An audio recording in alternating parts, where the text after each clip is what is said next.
Hello students, welcome to Magnet Brains Hindi. मेरा नाम है अवनीश त्रिपाठी। तो कक्षा 12 राजनीति विज्ञान का एक बेहद इंपॉर्टेंट चैप्टर लेकर मैं आपके सामने उपस्थित हूं और वो चैप्टर है अंतरराष्ट्रीय संगठन या इंटरनेशनल ऑर्गेनाइजेशंस।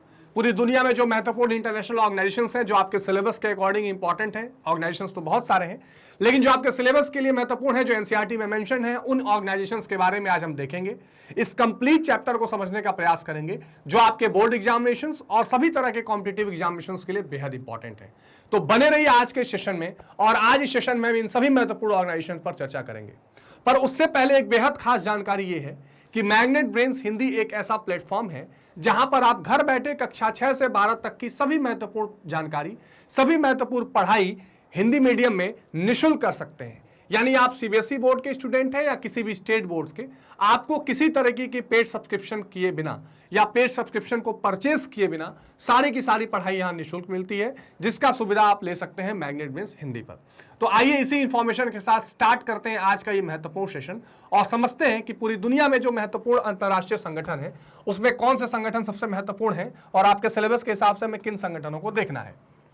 अब देखिए, जैसे ही आप पूरी दुनिया में इंटरनेशनल ऑर्गेनाइजेशंस की बात करते हैं तो आपके सामने एक सबसे महत्वपूर्ण और सबसे इंपॉर्टेंट संगठन का नाम आता है, जिसको हम कहते हैं संयुक्त राष्ट्र संघ या इंटरनेशनल ऑर्गेनाइजेशंस में जो सबसे इंपॉर्टेंट रूप से रोल प्ले करता है वो है यूएनओ या यूएन भी जिसको कहते हैं, यूनाइटेड नेशन ऑर्गेनाइजेशन, संयुक्त राष्ट्र। और इसकी संरचना हम अभी देखेंगे।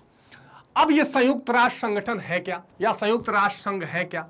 What is UNO, what is UN, जिसको शॉर्ट फॉर्म में कहते हैं, जो यहां पे लिखा हुआ है यूएन।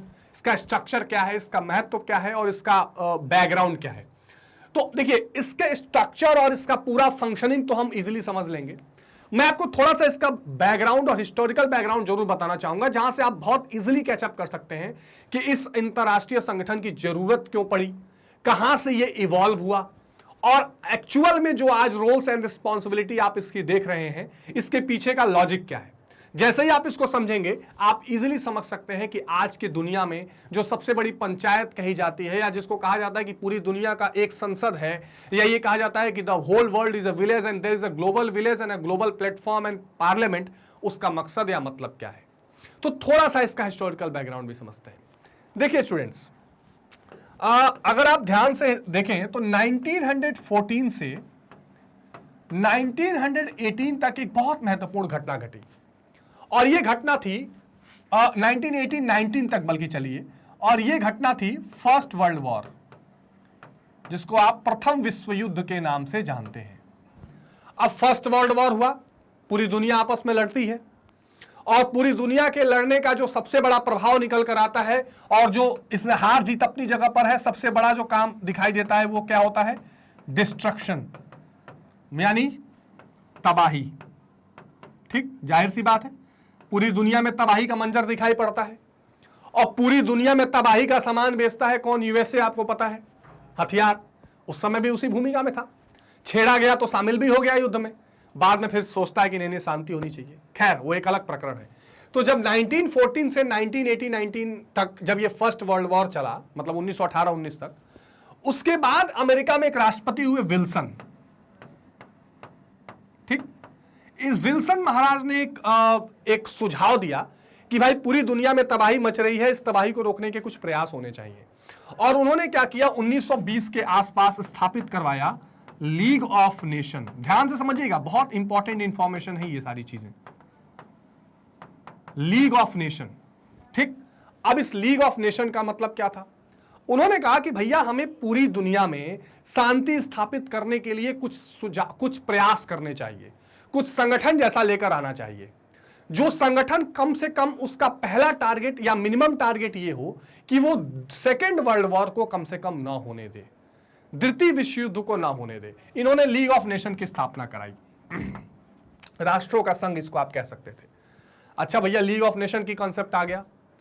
अब हुआ कैसे, बड़ी रोचक बात हुई। लीग ऑफ नेशन में एक शर्त रखी गई कि वो देश ही इसके सदस्य बनेंगे जिस देश की संसद उसको उसका सदस्य बनने के लिए अनुमति देगी। अब मजा तब आया जब अमेरिका के राष्ट्रपति ने ही ये रखा था और वहीं के संसद ने इसको पास नहीं किया, अनुमति प्रदान नहीं की। तो एक तो लीग ऑफ नेशन वहीं कमजोर पड़ गया। ठीक, भाई अमेरिका के ही राष्ट्रपति का कंसेप्ट, उन्हीं को अनुमति वहां से नहीं मिल पाई। आपको पता है ना, वहां भारत जैसा कंसेप्ट अमेरिका में नहीं है कि जिसकी सरकार होगी वही उसकी बहुमत होता है पार्लियामेंट में, ऐसा नहीं है। वहां के पार्लियामेंट को कांग्रेस कहते हैं और वहां प्रेसिडेंट डायरेक्ट चुने जाते हैं दूसरे इलेक्टोरल कॉलेज से। तो प्रेसिडेंट किसी और पार्टी के हो सकते हैं, बहुमत किसी और पार्टी का हो सकता है। तो वहां लीग ऑफ नेशन को मान्यता नहीं मिली, पहला कमजोर तो वो हो गया। उसके बाद फिर आगे जब देखा गया कि जर्मनी ने पोलैंड के हिस्से में अमेरिका आक्रमण किया, तब भी लीग ऑफ नेशन चुपचाप देखता रहा। फिर रशिया की तरफ आक्रमण करने को पहुंचा तो भी देखता रहा, और अल्टीमेटली फिर क्या हुआ कि सेकेंड वर्ल्ड वॉर हो गया। और आप देखेंगे कि 1939 से 1945 तक, एक तरह से 44-45 तक सेकेंड वर्ल्ड वॉर चलता रहा, यानी द्वितीय विश्व युद्ध चलता रहा। और जब द्वितीय विश्व युद्ध हो गया तो लीग ऑफ नेशन जो एक बनाया गया था, जिसकी परिकल्पना ही इस बात पर की गई थी कि शायद ये द्वितीय विश्व युद्ध को रोक सके, इट फेल्ड। यानी जो कंसेप्ट या मोटिव था फर्स्ट वर्ल्ड वॉर के बाद लीग ऑफ नेशन को बनाने का, वो फेल हो गया और वो चीज खत्म हो गई। अब इस बार राष्ट्रपति थे वहां पर रूजवेल्ट साहब। अब रूजवेल्ट ने यह कहा कि भैया कम से कम अब कुछ ऐसा किया जाए जिससे अब वास्तव में एक ऐसी संस्था हो कि चलो जो हुआ वो हुआ, तीसरा विश्व युद्ध ना हो सके। और ये 1945 का जो टाइम आया, ये 1945 का टाइम बड़ा महत्वपूर्ण साबित हुआ। इस कई सारे कदम इसके लिए उठाए गए। अब 1945 में ये प्रयास किया जाने लगा कि सबसे पहले इस लीग ऑफ नेशन का स्ट्रक्चर थोड़ा चेंज किया जाए और उसको फिर क्या बनाया गया, यूनाइटेड नेशन ऑर्गेनाइजेशन बनाया गया, यानी संयुक्त राष्ट्र संघ, राष्ट्रों का एक संयुक्त संघ बनाया जाए। ठीक, तो उन्होंने एक क्या कंसेप्ट दिया, यूएनओ का कंसेप्ट दिया, इसी को थोड़ा मॉडिफाई किया, यूनाइटेड नेशन ऑर्गेनाइजेशन होने चाहिए। ठीक, फिर ये बताया गया, मार्शल प्लान वगैरह लेके आया गया, ये बताया गया कि भैया देखिए पूरी दुनिया में बहुत तबाही मच चुकी है और मची भी थी, इसमें कोई दो राय नहीं है। जो यूएसएसआर और अमेरिका, ये दो महाशक्तियां उभरी थी, दोनों ने मिलकर जर्मनी और जापान जैसे देशों को हराया था द्वितीय विश्व युद्ध में। आपको पता है मित्र राष्ट्र और धुरी राष्ट्रों के बीच ये लड़ाई थी। और उसके बाद फिर यूएसएसआर और अमेरिका के बीच में खुद एक शीत युद्ध शुरू हो गया। दोनों ने समाजवाद और पूंजीवाद को लेकर खींचतान शुरू किया। मैंने आपको बताया है सेकंड टर्म वाले चैप्टर्स में, जरूर देखेंगे शीत युद्ध वाली परिकल्पना में। अब हुआ ये कि कोशिश ये की गई कि पूरी दुनिया में अब विकास किया जाए, पूरी दुनिया में जो बर्बादी हुई है उसको रिस्ट्रक्चर किया जाए, डेवलपमेंट किया जाए। उसके लिए वर्ल्ड बैंक, IMF जैसी चीजें आई, आगे उसको देखेंगे। और साथ साथ में यूएनओ आया, जिसको ये कहकर स्थापित किया गया कि कम से कम यूएनओ इतना करे कि दोबारा इस तरह की सिचुएशंस ना आ पाए, एक ऐसी पंचायत जैसी स्थिति क्रिएट हो जहां सब मिल बैठकर बात करें, and it ultimately tries to stop the third world war. Right, अभी तक कह सकते हैं कि इस हद तक ये सक्सेसफुल रहा है, लेकिन जब आप डीप अध्ययन करेंगे, मैं आगे चर्चा करूंगा, तो आपको लगेगा कि तृतीय विश्व युद्ध रोकने में यूएनओ की कोई बहुत बड़ी भूमिका नहीं रही है। ये कहिए कि लोग आजकल व्यापारिक स्तर पर इस तरह जुड़े हुए हैं, कूटनीतिक इस तरह से बढ़ चुके हैं और इस तरह के हथियार आ चुके हैं कि जल्दी लोग रिफ्रेन कर रहे हैं लड़ने से, वरना यूएनओ बहुत ज्यादा कोई युद्ध रोक नहीं पा रहा है। खैर, तो अब यूएनओ 1945 में ये कंसेप्ट लेकर आया गया कि ठीक है यूएनओ काम करेगी। अब जब ये कंसेप्ट लेकर आया गया 1945 में, तब इसमें भारत भी शामिल हुआ। हालांकि भारत उस समय एक गुलाम देश था, अभी हम आजाद नहीं हुए थे, फिर भी ज्वाइंड द यूएनओ। और धीरे धीरे कहीं ना कहीं अब तक अगर इसका पॉजिटिव एक्सपेक्ट देखा जाए तो थर्ड वर्ल्ड वॉर होने से इसमें रोका गया है। और लीग ऑफ नेशन कहीं ना कहीं बहुत ज्यादा फॉर्मलाइज ऑर्गेनाइजेशन नहीं था, लेकिन इसको फॉर्मल ऑर्गेनाइजेशन बनाकर इसके 6 क्या किए गए, एक तरह से इसके 6 पार्ट्स बनाए गए या इसके 6 अंग बनाए गए, जिन अंगों की चर्चा अभी हम स्ट्रक्चर में करेंगे। ठीक, तो आप ये कह सकते हैं कि जब इसका बैकग्राउंड देखना चाहेंगे, ऐतिहासिक चीज समझना चाहेंगे, तो आप ये कहेंगे कि 1919 के प्रथम विश्व युद्ध को समाप्त होने के बाद लीग ऑफ नेशन की स्थापना की गई, परंतु लीग ऑफ नेशन द्वितीय विश्व युद्ध रोकने में नाकाम रहा, जिसके बाद यह प्रयास किया गया कि लीग ऑफ नेशन में और सुधार करके एक ऐसी संस्था बनाई जाए जो इस तरह के युद्धों को और इस तरह के जो मतभेद हैं उसको रोक सके। और इसके बाद फिर एक स्ट्रक्चर बनाया गया जिसे हम संयुक्त राष्ट्र संघ या यूएनओ कहते हैं। ठीक है, इसे क्या कहते हैं, संयुक्त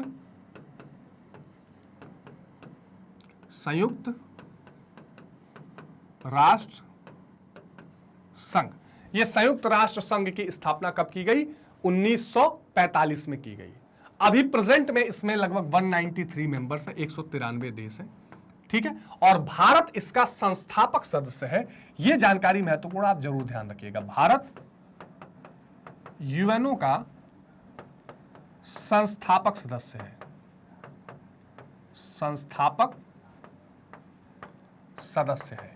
तो अंतरराष्ट्रीय संगठन में जो सबसे पहला संगठन हम देख रहे हैं वो यूएनओ यानी अंतरराष्ट्रीय यूएनओ यानी यूनाइटेड नेशन ऑर्गेनाइजेशन, संयुक्त राष्ट्र संघ को देख रहे हैं, जिसको हम एक क्या कह सकते हैं, वैश्विक पंचायत का भी नाम दे सकते हैं। क्यों, अभी इस पे चर्चा भी मैं करूंगा। वैश्विक पंचायत, ठीक है, एक वर्ल्ड लेवल का ये पंचायत है, यानी पार्लियामेंट है, जहां पर पूरी दुनिया के लोग अपने चीजों को डिस्कस करते हैं। ठीक है जी। यूएनओ का एक हम कह सकते हैं कि जो सबसे बड़ा अचीवमेंट या सबसे बड़ा रोल ये देखा जाता है कि तनाव को वो सक करता है। जैसे मान लीजिए 2-4 देशों के बीच में कोई तनाव चल रहा है और अचानक कुछ युद्ध जैसी स्थिति बनने वाली है, तो यूएनओ कम से कम कुछ दिन का डायलॉग उसमें क्रिएट करता है। यूएनओ कम से कम एक ऐसा प्लेटफॉर्म देता है जहां पर आकर वो लोग अपनी भड़ास निकाल सकें, सादा भाषाओं में आप समझिए। जैसे आज भी देखिए रशिया और यूक्रेन के बीच में युद्ध चल रहा है, लेकिन इस बीच में भी जो मीटिंग्स हो रही हैं यूएनओ की, उसमें यूक्रेन के राष्ट्रपति और रशिया के राष्ट्रपति दोनों आकर अपनी बातें कह रहे हैं, है ना, वो भले ही वीडियो कॉन्फ्रेंसिंग के थ्रू कह रहे हैं। तो कम से कम जो विचारों का आदान प्रदान करने के लिए एक प्लेटफॉर्म चाहिए, वो यूएनओ इतना तो कम से कम प्रोवाइड कराता है। इसके अलावा बहुत सारे सोशल और इकोनॉमिक कंट्रीब्यूशन यूएनओ के हैं पूरी दुनिया में, जिसकी चर्चा भी हम करेंगे। तो ये एक छोटा सा बैकग्राउंड मैंने आपको पहले समझाया।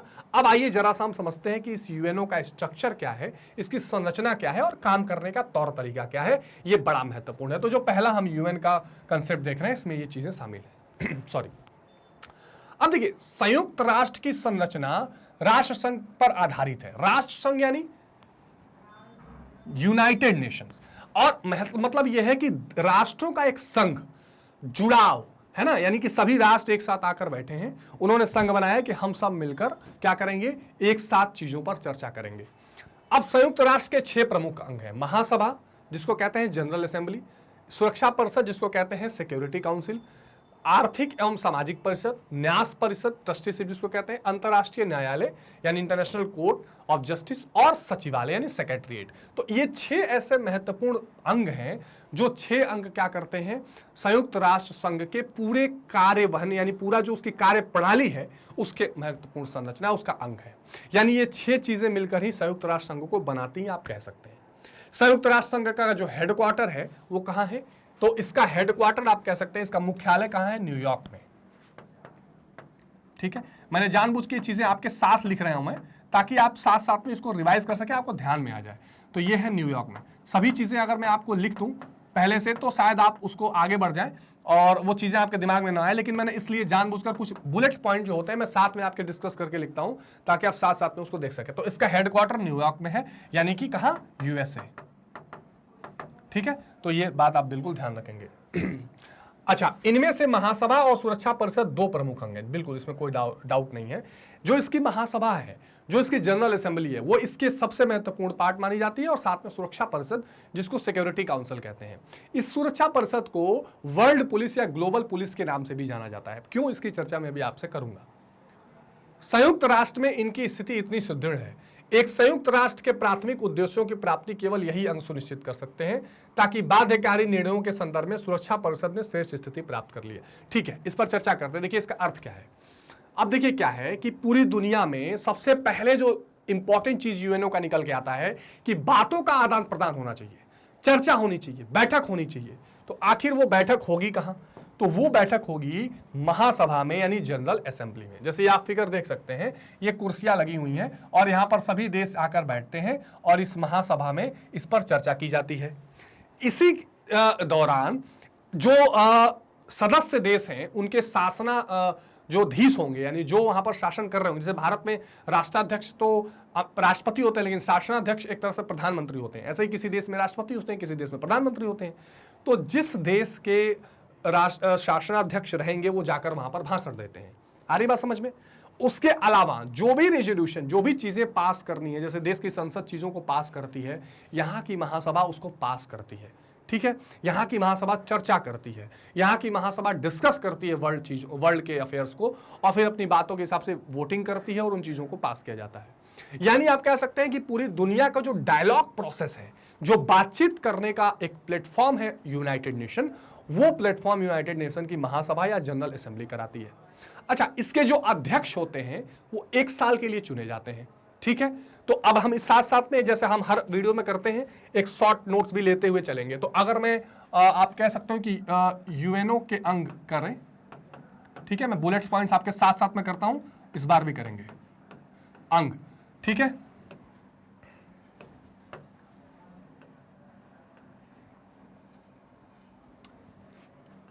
We will discuss it together and we will note it together, ठीक है जी। चलिए, तो सबसे पहले कौन सी है,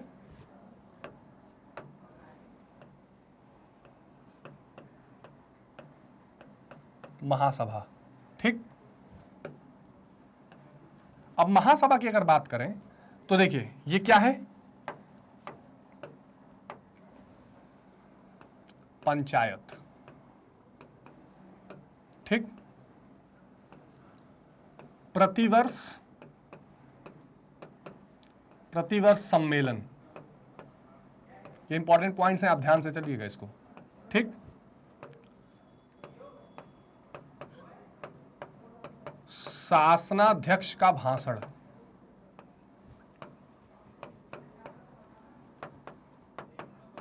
आपने देखा होगा कि प्रधानमंत्री मोदी अक्सर जाकर यूनाइटेड नेशन में संबोधित करते हैं ना, वो यही होता है, हर साल उसका सम्मेलन होता है, शासनाध्यक्ष वहां पर जाकर भाषण देते हैं। इसमें सबसे इस महासभा के एक अध्यक्ष चुना जाता है जो 1 वर्ष के लिए होता है।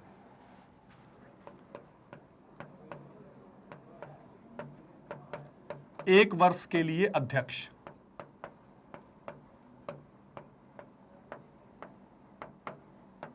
ठीक है। इसकी पहली महिला अध्यक्ष थी विजय लक्ष्मी पंडित, जो भारत से थी। ये बहुत बड़ा अचीवमेंट है भारत के लिए। तो यहां पर क्या होता है, जो ये महासभा होती है, इस महासभा में पूरे सभी देशों को समान प्रतिनिधित्व प्राप्त है। एक तो आप ये बात का ध्यान रखेंगे, क्योंकि देखिए यूनाइटेड नेशन के कुछ ऐसे अंग हैं, जैसे अभी सुरक्षा परिषद की मैं बात करूंगा, वहां कुछ विशेष देशों को विशेष अधिकार हैं, लेकिन महासभा में सभी को बिल्कुल बराबर का प्रतिनिधित्व प्राप्त होता है, सभी को अपने बात बराबरी से कहने का अधिकार होता है, ठीक है। ये ध्यान रखिएगा, ये संसद की तरह काम करती है। तो संयुक्त राष्ट्र के प्रमुख अंगों में महासभा सर्वाधिक बृहद और महत्वपूर्ण है। बृहद क्यों? क्योंकि यहां सभी देशों को चांस मिलता है, सभी सदस्य राष्ट्रों को इसमें समान प्रतिनिधित्व यानी कि इक्वल रिप्रेजेंटेशन यहां पर मिला हुआ होता है। ये बड़ी इंपॉर्टेंट अचीवमेंट है। प्रत्येक सदस्य राष्ट्र को एक मत देने का अधिकार है, यानी single vote and same value. सभी को एक मत देना है और सबकी वैल्यू बराबर, चाहे वो अमेरिका हो चाहे वो सूडान हो, सबको बराबर का अधिकार है। संयुक्त राष्ट्र के सभी सदस्य राष्ट्र महासभा के सदस्य होते हैं, ठीक। चार्टर के अनुच्छेद 10 में इसकी शक्ति और कार्यों का वर्णन किया गया। तो एक चार्टर यूएन का जिसके अनुच्छेद 10 में सभी महासभा के बारे में बताया गया है।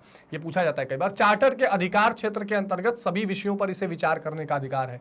महासभा द्वारा आर्थिक और सामाजिक परिषद तथा न्यास परिषद सदस्यों का चुनाव किया जाता है। अभी मैं आगे इसका हम यूनाइटेड नेशन का जो अगला अंग है, न्यास परिषद और सामाजिक और आर्थिक परिषद, वो एक अलग काउंसिल है यूनाइटेड नेशन का, उसमें कौन कौन से देश सदस्य होंगे उसका चुनाव भी यही करता है। जैसे आपने देखा होगा कि हमारे देश में जो संसद है, राज्यसभा लोकसभा, तो संसद के साथ कुछ स्टैंडिंग कमिटीज होती हैं। आपने सुना होगा कि जो कमिटीज अलग अलग मुद्दों पर चर्चा करती हैं वो संसद के ही सदस्य होते हैं, पर वो संसद से ही चुन के जाते हैं, संसद ही उनको चुनती है। हालांकि उसका निर्वाचन उसका जो जिम्मेदारी होती है वो अध्यक्ष के पास होती है, लेकिन आप कह सकते हैं कि ये महासभा ही चुनेगी कि आर्थिक और सामाजिक परिषद और न्यास परिषद के सदस्य कौन होंगे।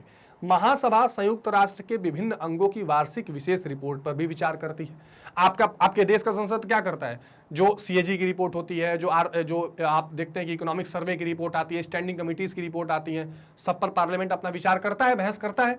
इसी तरह जिस तरह की भी इंपॉर्टेंट रिपोर्ट्स यूनाइटेड नेशंस की पूरे आती है, उन सब पर बहस, विचार, चर्चा यूनाइटेड नेशन के जनरल असेंबली यानी महासभा में की जाती है। इस महासभा को आप बहुत महत्वपूर्ण रूप से समझिए। ये दुनिया की संसद के तौर पर कार्य करती है, दुनिया की पंचायत के रूप में काम करती है, और ये अपना बहुत महत्वपूर्ण रोल निभाती है पूरी दुनिया के आचार विचार को समझने में, पूरी दुनिया के विचारों को आप कह सकते हैं कि इस पर अपना राय रखने में, और जो तनावग्रस्त स्थितियां हैं उस पर उसको न्यूट्रलाइज करने में या उसको कम करने में। तो ये एक बहुत बड़ा रोल प्ले करती है जिसका आपको ध्यान रखना है और जिस पर हम विशेष चर्चा करते रहेंगे। तो एक तो हमने ये महासभा देखा, ठीक है। अच्छा, नेक्स्ट आते हैं जो बड़ा इंपॉर्टेंट पार्ट प्ले करती है, और वो है सुरक्षा परिषद, ठीक है। तो अगला इसमें कौन सा इंपॉर्टेंट रोल प्ले करती है? सुरक्षा परिषद। सुरक्षा परिषद, जिसको अंग्रेजी में कहते हैं सिक्योरिटी काउंसिल। अब देखिए, सबसे पहले तो इसमें इंपॉर्टेंट जो चीजें आपको ध्यान रखनी है, इसमें 5+10 सदस्य, क्या मतलब है समझते हैं। इसमें तो सभी 193 सदस्य होंगे, 193 सदस्य, ठीक। 5+10 सदस्य होंगे, ठीक है। 5 स्थायी, 10 अस्थायी, ठीक। स्थायी सदस्यों को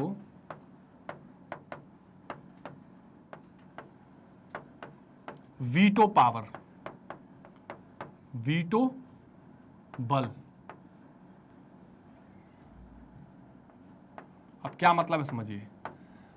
सुरक्षा परिषद जो है ये पूरी दुनिया में, अब इस पर हम आएंगे लौटकर, ये पूरी दुनिया में आप कह सकते हैं कि सबसे महत्वपूर्ण और स्ट्रांग बॉडी है if you consider according to UNO, क्योंकि पूरी दुनिया में जो भी महत्वपूर्ण फैसले यूएनओ से लिए जाने हैं उसको सबसे ज्यादा अगर कोई प्रभावित करता है तो वो ये सुरक्षा परिषद करती है।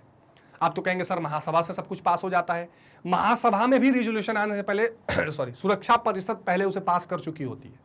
और सबसे खास बात यह है कि अगर सुरक्षा परिषद के जो स्थायी सदस्य हैं इनमें से किसी ने भी अगर उस पर वीटो कर दिया, यानी कि रोक लगा दिया, then it will not go to the महासभा, it will automatically cease to be exist, यानी कि वो खत्म हो जाएगा वहीं। अब इसका मतलब क्या है ये समझना है। देखिए, जिस स्थिति में ये यूनाइटेड नेशन बनाया गया उस समय की जरा स्थिति समझिए। उस समय क्या था, उस समय एक देश आपका यूएसए, एक देश आपका यूएसएसआर, ठीक ठीक, उसके बाद यूनाइटेड किंगडम ब्रिटेन, ठीक, फ्रांस और चाइना, ठीक। ये 5 ऐसे देश थे जो उस समय महत्वपूर्ण रोल में थे 1945 में। भाई यूएसए, यूएसएसआर, ब्रिटेन, ये सब तो जीते हुए देश थे जिन्होंने मिलकर जर्मनी जैसे देशों को हराया था। फ्रांस तो था, उसको दे दिया गया। और चीन उस समय खैर ताइवान को दिया गया, बाद में वो चीन के पास चला गया। तो ये 5 ऐसे देश थे जिनको सुरक्षा परिषद का ठेकेदार बनाया गया, आप कह सकते हैं, जिनको स्थायी सदस्य बनाया गया। बाद में 1990 में यूएसएसआर का, यानी कि सोवियत संघ जिसको कहते हैं, उसका विघटन हो गया और इसका उत्तराधिकारी बना रूस, रसिया। तो अब ये 5 देश हैं, अमेरिका, रसिया, ब्रिटेन, ये यूनाइटेड ब्रिटेन आप कह सकते हैं, फ्रांस और चाइना, जिन देशों को आप कह सकते हैं कि सुरक्षा परिषद का स्थायी सदस्यता प्राप्त है। ये ऐसे देश हैं जिसमें से अगर किसी एक देश ने भी किसी मुद्दे पर वीटो लगा दिया तो वो मुद्दा रुक जाएगा। जैसे मान लीजिए एग्जांपल के लिए हमारा कश्मीर का मुद्दा यूएनओ में चला गया था उस समय। अब अगर जैसे मान लीजिए कि ये यूएसए, रसिया, यूनाइटेड किंगडम और फ्रांस चारों ने कह दिया कि जो कश्मीर, जो मामला है कश्मीर का, कश्मीर पूरा का पूरा भारत का है भी, इसमें कोई दो राय नहीं। मान लीजिए कह दिया कि भारत का है, भारत को मिलना चाहिए। अब अगर रसिया ने, केवल चाइना ने कह दिया कि नहीं नहीं ये तो पाकिस्तान का, हम नहीं मानेंगे, तो वो जो रिजोल्यूशन है वो वहीं रुक जाएगा। यानी वीटो पावर किसी भी एक देश ने अगर लगा दिया, यही नहीं, इस स्थायी सदस्यता में किसी और को ऐड भी करना है तो 5 देशों को हां करना पड़ेगा। किसी एक ने भी रोक दिया नहीं मिलेगा। जैसे भारत बहुत प्रयास कर रहा है कि हमको इसका मेंबरशिप मिलना चाहिए, लेकिन वो मेंबरशिप नहीं ले पा रहा है। ठीक, क्यों नहीं ले पा रहा है इस पर भी चर्चा करेंगे। आपके एनसीईआरटी में क्वेश्चन भी है कि आपको क्यों लगता है कि भारत को स्थायी सदस्यता मिलनी चाहिए, क्यों नहीं मिल रही है, क्या है, उन चीजों पर चर्चा करेंगे। तो ये जो 5 सदस्य हैं ये स्थायी सदस्य हैं। इसके अलावा इसमें 10 अस्थायी सदस्य होते हैं जो 2-2 साल के लिए चुने जाते हैं।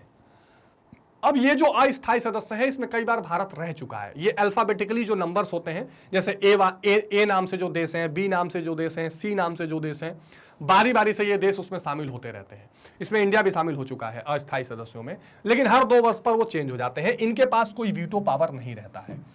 तो सुरक्षा परिषद जो है यह संयुक्त राष्ट्र का हृदय है, इसके अंतरराष्ट्रीय शांति और सुरक्षा का पहरेदार माना जाता है। तो इसको यह माना जाता है कि दुनिया में अगर कोई भी इस तरह की घटना हो रही है जिसमें कोई देश किसी पर आक्रमण कर रहा है, कोई देश किसी का अधिकार छीन रहा है, तो ये देश मिलकर उस पर कार्रवाई करने का रिजोल्यूशन करेंगे। या किसी के साथ, अब मान लीजिए अभी रूस है, रूस यूक्रेन पे हमला कर रहा है, तो सुरक्षा परिषद के सदस्य चाहते तो सब मिलकर उस पर हमले की बात कह सकते थे, लेकिन रूस उसका खुद एक सदस्य है, स्थायी सदस्य, तो वीटो कर देगा कि नहीं मैं ठीक हूं। तो एक इसके फेल्योर होने का एक बड़ा कारण यह माना जाता है कि इसमें सभी देशों में आपसी सहमति नहीं बन पाती है। समझिए ना, चाइना, रूस और एक तरफ अमेरिका। चाइना और रूस का वैचारिक एक संबंध दिखाई देगा, अमेरिका बिल्कुल अलग वैचारिक संबंध का दिखाई देगा। कैसे एक साथ मिलकर डिसीजन लेंगे? ब्रिटेन कभी कुछ कहेगा, कभी कुछ कहेगा। तो लेकिन इसको ग्लोबल पुलिस के नाम से, वैश्विक पुलिस के नाम से जाना जाता है कि पूरी देश में, पूरी दुनिया में सुरक्षा स्थापित करने का प्रयास करेगा, पूरी दुनिया में एक बैलेंस स्थापित करने का प्रयास किया जाएगा, ऐसा इससे उम्मीद करके चला जाता है। इसके सदस्यों की संख्या 15 होती है, जिसमें से 5 सदस्य स्थायी और 10 सदस्य अस्थायी होते हैं। अस्थायी सदस्यों का चयन महासभा द्वारा 2 वर्षों के लिए किया जाता है। जो जनरल असेंबली थी ना, वही 2 वर्षों के लिए चयन करती है, हालांकि उसका प्रस्ताव सुरक्षा परिषद से ही जाता है। यदि स्थायी सदस्यों में से एक भी सदस्य किसी प्रस्ताव पर असहमति व्यक्त करता है तो वह प्रस्ताव पारित नहीं हो सकता। इसी को वीटो का अधिकार कहते हैं। तो आज साधारण भाषा में अगर आपसे पूछा जाए कि वीटो के अधिकार का मतलब क्या है, तो आप कह सकते हैं, if any member of the security council does not accept the what proposal which has been given, then it ceases to exist. This is called a veto power. यानी अगर सुरक्षा परिषद के स्थायी सदस्यों में से कोई एक सदस्य किसी प्रस्ताव पर सहमति नहीं देता है तो वह प्रस्ताव मान लिया जाता है कि पास नहीं किया जाएगा। इसे ही वीटो का अधिकार कहा जाता है। This is called a veto power. आ रही बात समझ में? तो ये बहुत इंपॉर्टेंट बात है, ठीक है। तो इस बात का आपने ध्यान रखना है। तो ये हमने यहाँ पर इसको नोट डाउन किया हुआ है कि 5 + 10 सदस्य होते हैं, 5 स्थायी 10 अस्थायी। स्थायी सदस्यों को वीटो का बल या वीटो का अधिकार प्राप्त होता है। इसमें जो सदस्य देश हैं उन देशों के बारे में आप जरूर ध्यान रखेंगे। सदस्य देशों में कौन कौन से देश आएंगे, तो मेरे साथ बताइए। तो एक तो इसमें आएगा कौन सा, यूएसए। दूसरा कौन सा आएगा, चाइना। तीसरा कौन सा आएगा, ब्रिटेन। ब्रिटेन के जस्ट नीचे है फ्रांस, ठीक। और उसके बाद लास्ट में कौन बचता है, जल्दी बताइए। USA, China, Britain, France. USSR था, वो ब्रिटेन हो गया, तो उसका उत्तराधिकारी कौन बचा, रूस। ये 5 देश आपको बिल्कुल रट लेने हैं, कहीं से भी भूलने नहीं चाहिए। ये सुरक्षा परिषद के स्थायी सदस्य हैं। अमेरिका, ठीक, ब्रिटेन, फ्रांस, चीन और रसिया। चीन और रसिया एक जैसे हैं, साम्यवादी कम्युनिस्ट विचारधारा के देश हैं, ठीक है। ब्रिटेन, फ्रांस यूरोप के एक साथ वाले देश हैं और अमेरिका सबका बॉस रहता है, आपको पता ही है। तो ये 5 ऐसे देश हैं जिन देशों को स्थायी सदस्यता प्राप्त है, और ये इनके पास स्थायी सदस्यता होने का मतलब इनके पास वीटो का अधिकार भी प्राप्त है। इस बात का आपने विशेष रूप से ध्यान रखना है। अब एक और महत्वपूर्ण बात पे चर्चा कर लेते हैं, क्योंकि हम सुरक्षा परिषद पे हैं और सबसे आजकल जो सीबीएसई के क्वेश्चन फ्रेम करने का भी तरीका है या किसी कॉम्पिटिटिव एग्जामिनेशन में, वो रिलेवेंट इश्यूज पर ज्यादा बात करते हैं, क्योंकि लगातार इन चीजों पर क्वेश्चन आते रहते हैं। और वो सबसे हॉट टॉपिक ये है कि भाई भारत सुरक्षा परिषद का सदस्य क्यों नहीं है, स्थायी सदस्य। भारत बार बार ये दावा कर रहा है कि भारत को सुरक्षा परिषद का स्थायी सदस्य बनना चाहिए, भारत को उसकी परमानेंट मेंबरशिप मिलनी चाहिए, पर क्यों नहीं मिल रहा है, इसका क्या कारण है और क्या इसके पॉजिटिव निगेटिव एस्पेक्ट्स हैं, उसकी चर्चा मैं थोड़ा सा करता हूं, ताकि अगर आप आंसर फ्रेम करना चाहें तो कर सकते हैं। तो अगर हम एक पॉइंट लेकर चलें जिसको हम एक और नाम से जानते हैं, इसको एक और बहुत महत्वपूर्ण नाम से जाना जाता है, रिफॉर्म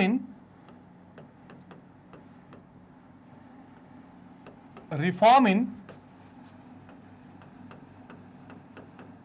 सिक्योरिटी काउंसिल, हिंदी में उसको कहते हैं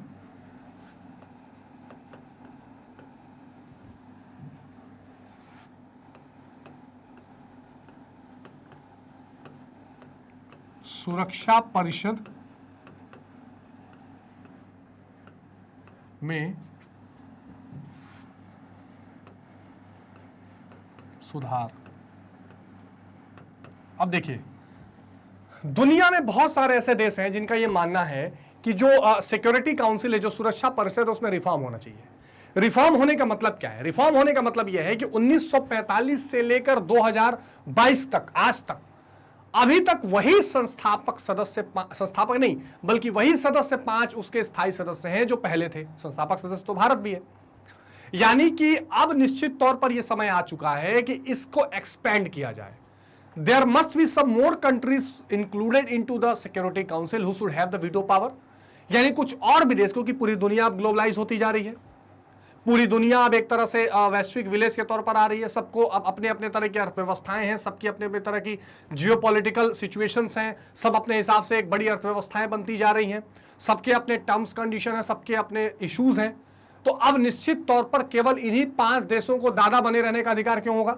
सबको मिलना चाहिए ना। बात समझ में आ रही है कि एक ही आदमी दादा बना रहेगा, बाकी को अधिकार नहीं मिलेगा। अच्छा, दादा बना रहने का मतलब क्या है? मतलब यह है कि उनके पास वीटो पावर है और किसी के पास वो वीटो पावर है नहीं, तो वो जो चाहते हैं मनमाना आज भी करवा रहे हैं। तो अब इसमें सुधार की गुंजाइश है। सबसे ज्यादा जो इस सुधार की मांग करते हैं उनका एक अलग देश का है जिसको हम कहते हैं G4 नेशन, G4 देश।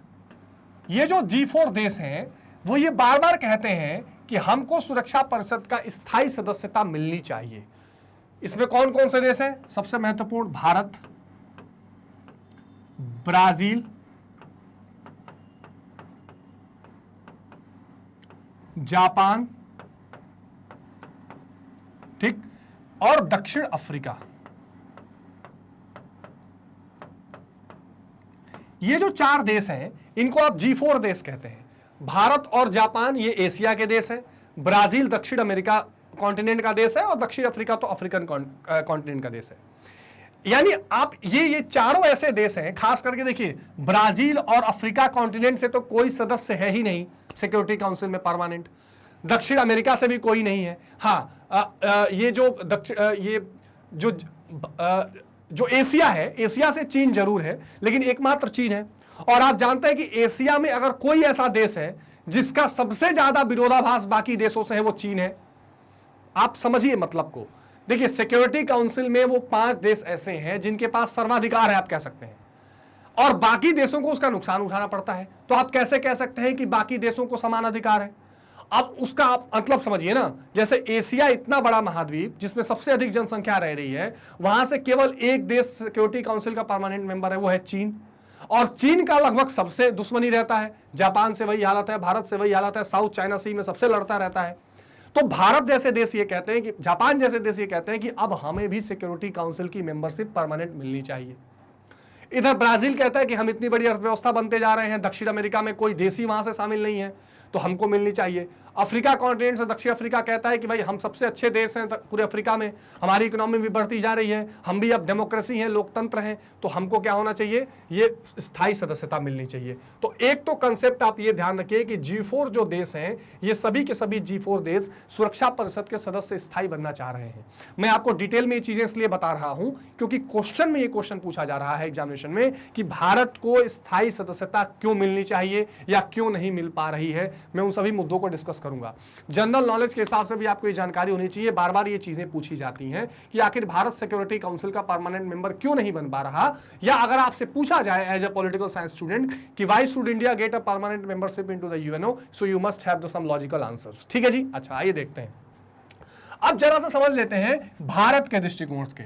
ठीक है, तो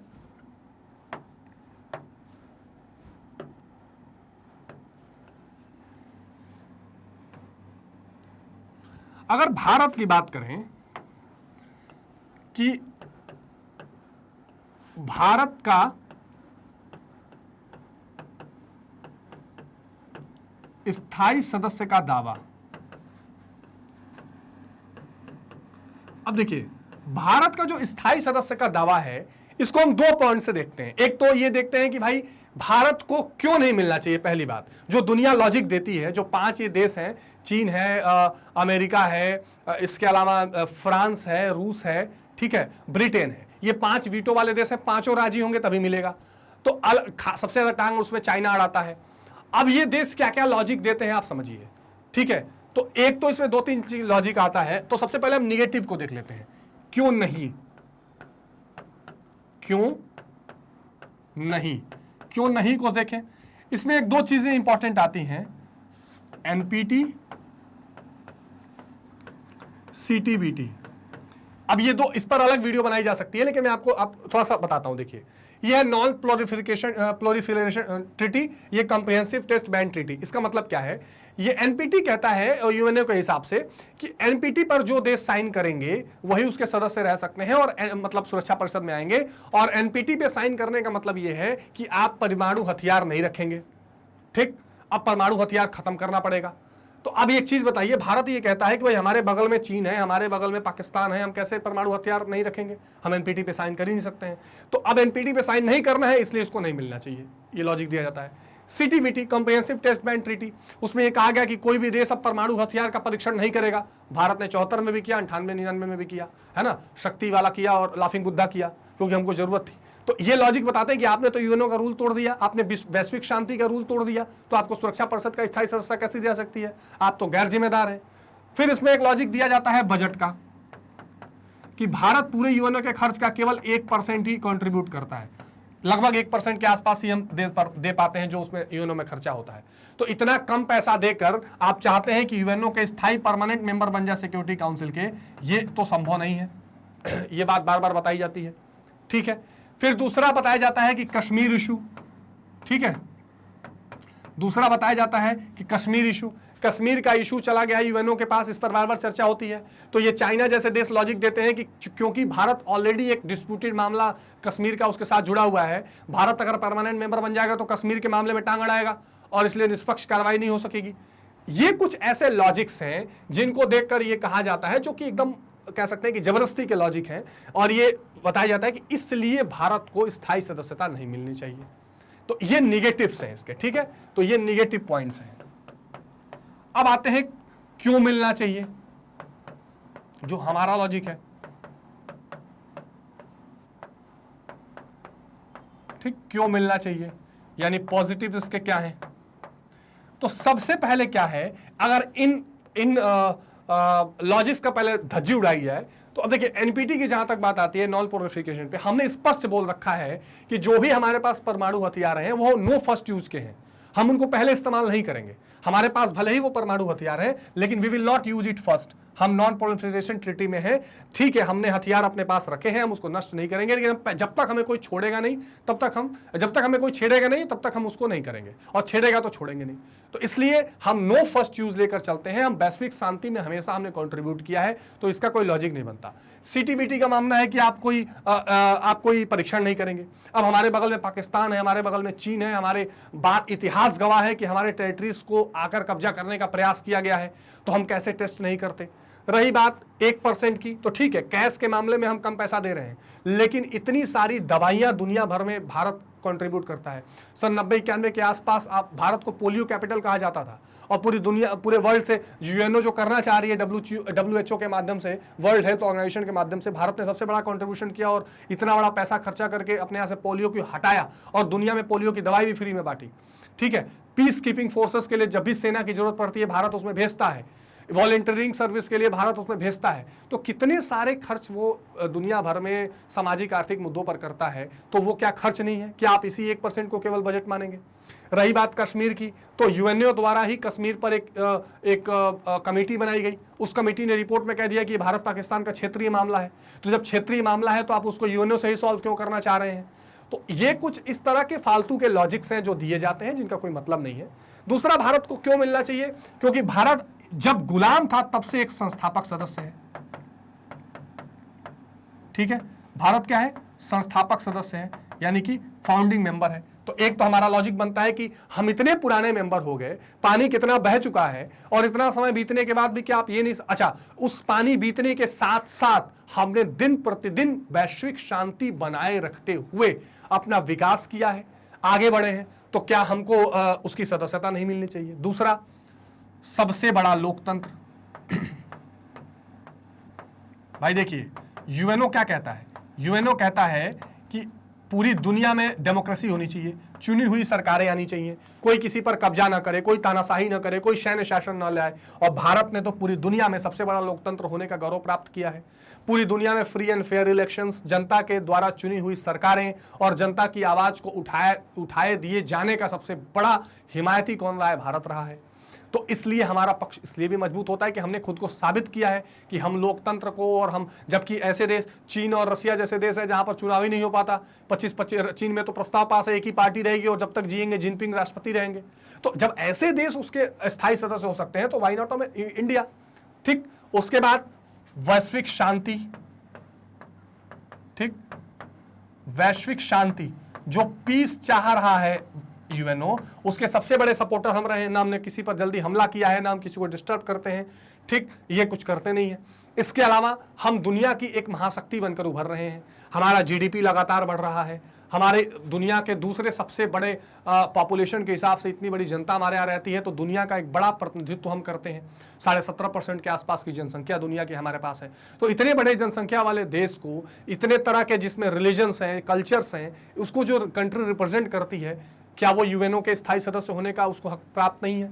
तो ये हमारे वो पॉजिटिव दलीलें हैं जिसको लेकर हम बार बार सिक्योरिटी काउंसिल में सुधार की बात करते हैं, और कुछ इसी तरह के दलील ये तीनों देश भी देते हैं। और ये G4 जो देश है, इनका एक संगठन है जो अपना दावा पेश करते हैं कि हम यूनाइटेड नेशन के परमानेंट मेंबर होने चाहिए।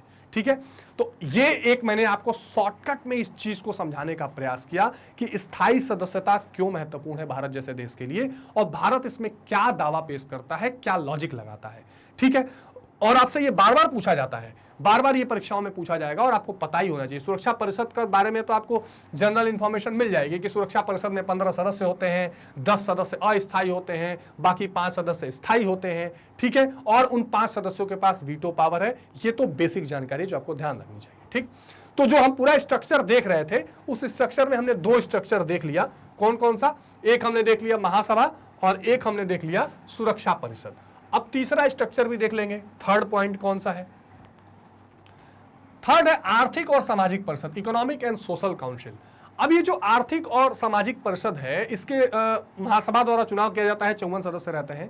इसमें क्या होता है, ये पूरी दुनिया में यूएनओ जो है शांति स्थापना के साथ साथ सामाजिक और आर्थिक कुरीतियों को हटाने का प्रयास करती है। आपने अक्सर देखा होगा, जैसे WHO का नाम सुना होगा, वर्ल्ड हेल्थ ऑर्गेनाइजेशन। इसके अलावा यूनिसेफ का नाम सुना होगा। ठीक है,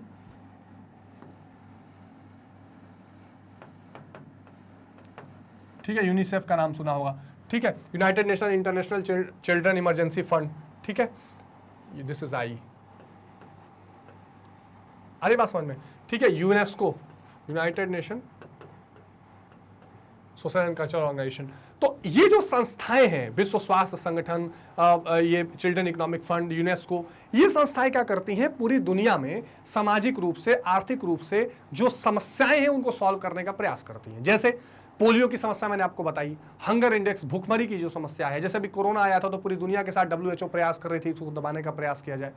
या अगर मान लीजिए बच्चों को कुपोषण है या बच्चे पढ़ाई नहीं कर पा रहे हैं, इनकी जो समस्याएं हैं उनको दूर करने के लिए इस तरह की संस्थाएं काम करती हैं, जिसका आर्थिक और सामाजिक परिषद उसका काम करती है। ठीक है, तो एक पॉइंट आप यहां लिख सकते हैं, आर्थिक एवं सामाजिक परिषद।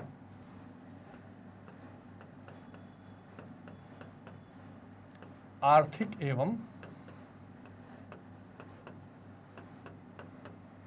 सामाजिक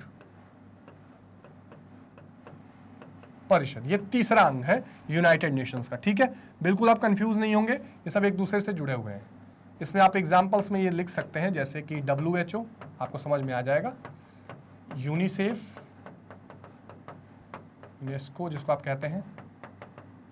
ठीक है, FAO, फूड, ठीक है, जो ये जो खाद्य सुरक्षा पर बात करता है। ILO, international labour organisations. ठीक है, विश्व जिसको श्रम संगठन कहते हैं, जो ध्यान रखता है कि पूरी दुनिया में लेबर्स की स्थिति क्या है, श्रमिकों की स्थिति क्या है। ठीक है, तो ये जो संस्थाएं हैं, ये सामाजिक और आर्थिक समस्याएं जो पूरी दुनिया में फैली हुई हैं उनको ठीक करने का, उन पर काम करने का प्रयास करती हैं, जो एक बहुत महत्वपूर्ण भूमिका निभाती हैं। तो संयुक्त राष्ट्र संघ की एक बार फिर ये बहुत महत्वपूर्ण अंग है जो अपना एक महत्वपूर्ण काम करती है। एक न्यास परिषद यानी कि ट्रस्टीशिप काउंसिल है। अब हालांकि 1994 में ये काम करना, इस पर अंकुश लगाया गया। अब ये क्या करती है, जैसे हर संस्था में एक ट्रस्ट होता है जो वहां के लिए फंड इकट्ठा करती है, क्योंकि बहुत भारी खर्च होता है पूरे कामकाज को चलाने के लिए, वो इसका देखती है। तो यह संयुक्त राष्ट्र संघ का प्रमुख अंग है, परंतु व्यवहार में यह महासभा की सहयोगी इकाई के रूप में काम करती है। इसी सदस्यों की संख्या निश्चित नहीं है। चार्टर में कहा गया है कि सदस्य और प्रशासित न करने वाले सदस्यों के बीच संतुलन होना चाहिए। सुरक्षा परिषद के स्थायी सदस्य न्यास परिषद के भी स्थायी सदस्य होते हैं, और ये प्रयास ये करती है कि कुल मिला जुलाकर जो कामकाज के लिए धन है, जो रिसोर्सेज है, उसको इकट्ठा करने का प्रयास किया जाए। तो एक चौथा आप इसमें न्यास परिषद या ट्रस्टीशिप काउंसिल भी लिख सकते हैं। न्यास मतलब होता है ट्रस्ट, न्यास परिषद, ठीक है। इसमें बहुत ज्यादा कुछ नोट करने के लिए नहीं है, तो इसलिए मैं इसको आगे बढ़ रहा हूं, आपके ध्यान में ये चीजें होनी चाहिए, ठीक है। चलिए फिर हम नेक्स्ट पहुंचते हैं कहां, अंतरराष्ट्रीय न्यायालय, इंटरनेशनल कोर्ट ऑफ जस्टिस। ये भी बहुत महत्वपूर्ण पॉइंट है और बहुत ही ज्यादा इंपॉर्टेंट है। नीदरलैंड्स की राजधानी नीदरलैंड्स में हेग जो है, ये एक इंपॉर्टेंट जगह है जहां पर ये अंतरराष्ट्रीय न्यायालय, इंटरनेशनल कोर्ट ऑफ जस्टिस है। ये क्या है, ये पूरी दुनिया में न्यायालय के तौर पर काम करता है। ये यूएनओ का पार्ट ही, यानी पूरे दुनिया में कोई ऐसा मैटर जो दो देश एक दूसरे के साथ नहीं निपट पा रहे हैं, मान लीजिए दो देशों का कोई मामला है और वो पहुंच जाता है, जैसे भी अपने हाल में सुना होगा कुलभूषण जाधव वाला मामला, पाकिस्तान के भारत के एक नागरिक को पाकिस्तान ने अरेस्ट किया हुआ है और बोलते हैं कि भारत का वो जासूस है और उसको फांसी देने जा रहे थे, जिसको लेकर भारत कहां पहुंचा, इंटरनेशनल कोर्ट ऑफ जस्टिस पहुंचा, ठीक है। और वहां पर जो हरीश साल्वे भारत के एक बहुत ही जाने माने वकील हैं, उन्होंने उस केस को फाइट किया कुलभूषण जाधव के लिए और फांसी पर रोक लगाई गई। और ये जो इंटरनेशनल कोर्ट ऑफ जस्टिस है यानी अंतर्राष्ट्रीय न्यायालय है, ये कहता है कि पूरी दुनिया में अगर दो देश चाहें तो किसी एक मामले को इस कोर्ट के सामने लेके जा सकते हैं और वहां पर सुनवाई के बाद ये जो जज होते हैं उस पर अपना फैसला देते हैं।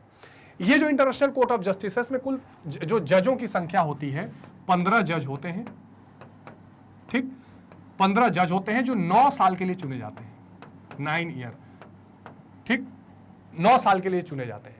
तो कमेंट सेक्शन में बताइए कि भारत के कौन से एक इकलौते जज हैं जो इंटरनेशनल कोर्ट ऑफ जस्टिस के मेंबर हैं, और उन्होंने बहुत अच्छी तगड़ी फाइट देकर ब्रिटेन के एक जज को हराई थी। तो 15 जज में से 9 साल के लिए चुने जाते हैं, एक भारतीय भी इसमें शामिल है, ठीक है। तो ये जो इंटरनेशनल कोर्ट ऑफ जस्टिस है, इसका काम ये होता है कि अगर किसी तरह के न्याय के लिए दो देश वहां पहुंचते हैं तो उनको न्याय प्रदान किया जाना। अंतरराष्ट्रीय न्यायालय के समक्ष केवल राष्ट्रों द्वारा ही विवाद लाए जा सकते हैं, व्यक्ति द्वारा नहीं, इंडिविजुअल नहीं कि मेरे घर के खेत में मेरी गाय चोरी हो गई है और मेरा जमीन किसी ने हड़प लिया है, किसी ने गोली मार दी है, वो आप वहां नहीं जाते हैं। कोई देश ही लेकर कोई मुद्दा वहां जाता है, ये गवर्नमेंट के तरफ से ही कोई मुद्दा वहां पर गवर्नमेंट लेके जाती है। अंतर्राष्ट्रीय न्यायालय महासभा, सुरक्षा परिषद और संयुक्त राष्ट्र की विशिष्ट एजेंसियों को परामर्श देने का भी कार्य करती है। मान लीजिए अगर कोई, जैसे आपने देखा होगा किसी देश में सुप्रीम कोर्ट होती है तो वो गवर्नमेंट को या संसद को कोई सलाह दे देती है, कोई स्टेटमेंट दे देती है कि भाई आप इस तरह कर सकते हैं, ऐसे कर सकते हैं। एक हमारे देश में अनुच्छेद है आर्टिकल 143, ठीक है, इस 143 के तहत सुप्रीम कोर्ट राष्ट्रपति को सलाह देती है या सुझाव देती है।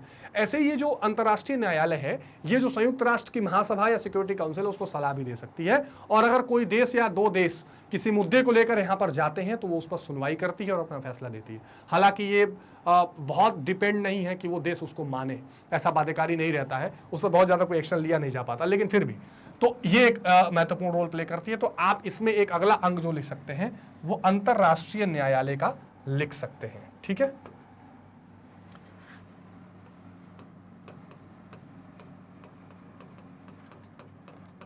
अंतर्राष्ट्रीय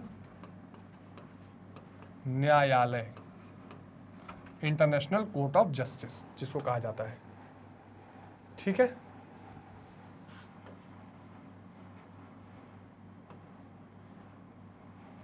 ठीक है, इसमें एक आध पॉइंट्स आप जरूर ध्यान रखेंगे। हेग में, ठीक, दूसरा क्या ध्यान रखेंगे, 15 जज, 9 साल की अवधि,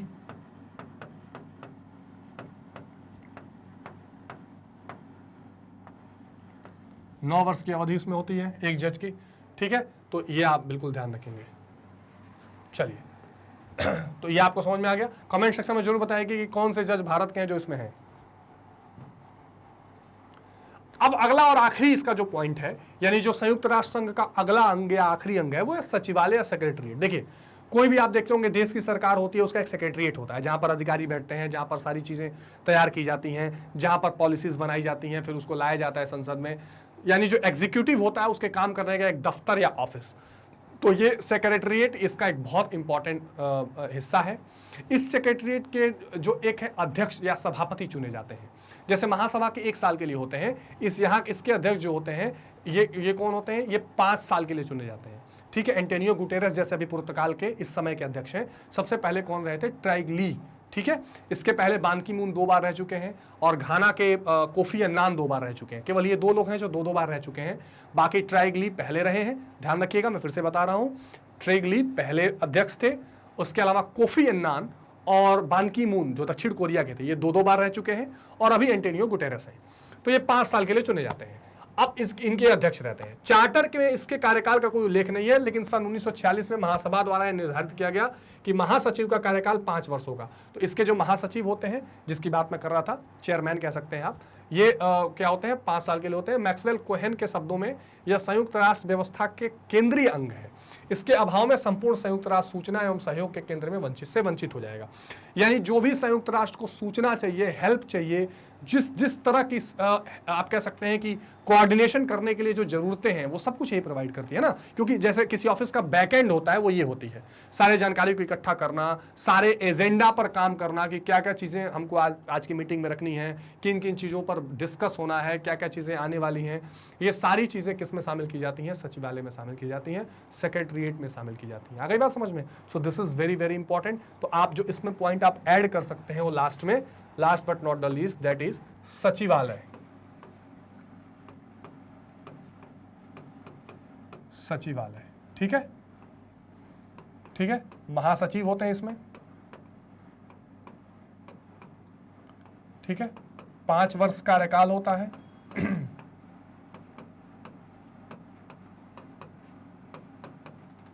ठीक, अभी कौन है, एंटोनियो गुटेरेस।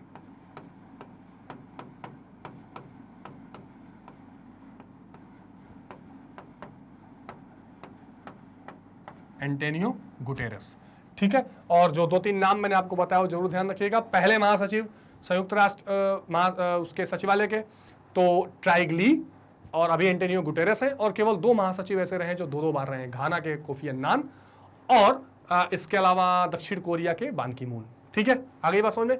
तो ये 6 अंग हैं जो संयुक्त राष्ट्र संघ के महत्वपूर्ण, आपको कह सकते हैं कि पूरी संरचना को स्थापित करते हैं। तो वो अंग कौन कौन से हैं, अगर आप उनको देखना चाहें तो आप शुरू से देख सकते हैं कौन कौन से हैं। महासभा, जिसको जनरल असेंबली कहा जाता है, जो एक पंचायत का काम करती है, जहां पर सारी चीजों का डिस्कशन होता है। इसके अध्यक्ष के लिए 1 साल के लिए चुना जाता है। सभी देशों के शासनाध्यक्ष, ध्यान रखिएगा, राष्ट्राध्यक्ष नहीं, शासनाध्यक्ष जो होते हैं, जो शासन कर रहे होते हैं, वो जाकर वहां भाषण देते हैं। ठीक है, सभी सदस्यों को समान अधिकार प्राप्त होता है। सुरक्षा परिषद, जो एक इंटरनेशनल पुलिसिंग भी कहा जाता है, पूरी दुनिया में ये सुरक्षा को, शांति को स्थापित करने का इसको जिम्मेदारी दिया गया है, जिसमें 15 सदस्य होते हैं, 5 स्थायी सदस्य जिनको वीटो पावर मिला हुआ है, 10 अस्थायी सदस्य जिनको वीटो पावर नहीं मिला हुआ होता है। इसके अलावा आर्थिक एवं सामाजिक परिषद, जो पूरी दुनिया में इकोनॉमिक और सामाजिक समस्याओं को दूर करने का प्रयास करती है। इसकी ये कुछ एजेंसीज है जिनको आप ध्यान रखना है। न्यास परिषद ट्रस्ट के रूप में काम करती है।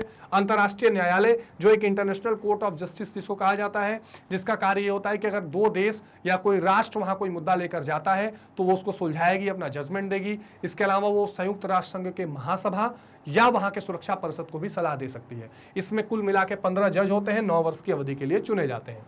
सचिवालय, जिसको सेक्रेटरीट कहा जाता है, इसके हेड को महासचिव कहते हैं।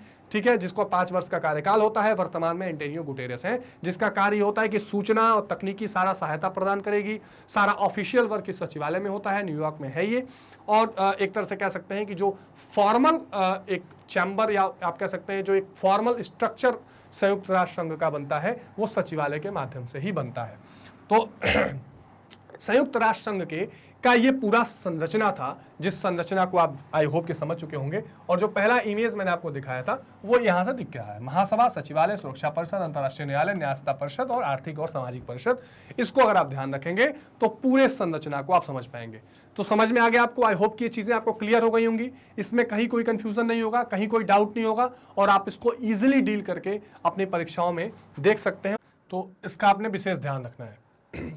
अब जो एक इंपॉर्टेंट पॉइंट हम देखेंगे वो ये है कि संयुक्त राष्ट्र की पुनर्संरचना और भविष्य, यानी कि थोड़ा सा पर्टिकुलर या आज के कंटेम्प्रेरी सिचुएशन में इसको अगर देखने का समझें, कुछ पॉइंट्स को डिस्कस करें कि भाई इसकी कैसे संरचना धीरे धीरे परिवर्तित हुई है और आगे का क्या भविष्य दिखाई पड़ रहा है, इसमें 2-4 पॉइंट जरूर हमें देख लेने, ताकि अगर आपके क्वेश्चंस पूछे जाते हैं कि आज के स्थिति में आप संयुक्त राष्ट्र संघ की स्थिति क्या देखते हैं, या संयुक्त राष्ट्र संघ की स्थापना से लेकर अभी तक में हुए परिवर्तन क्या या पुनर्संरचना को आप क्या देखते हैं, और उसमें क्या क्या चीजों की और संभावनाएं आती हैं।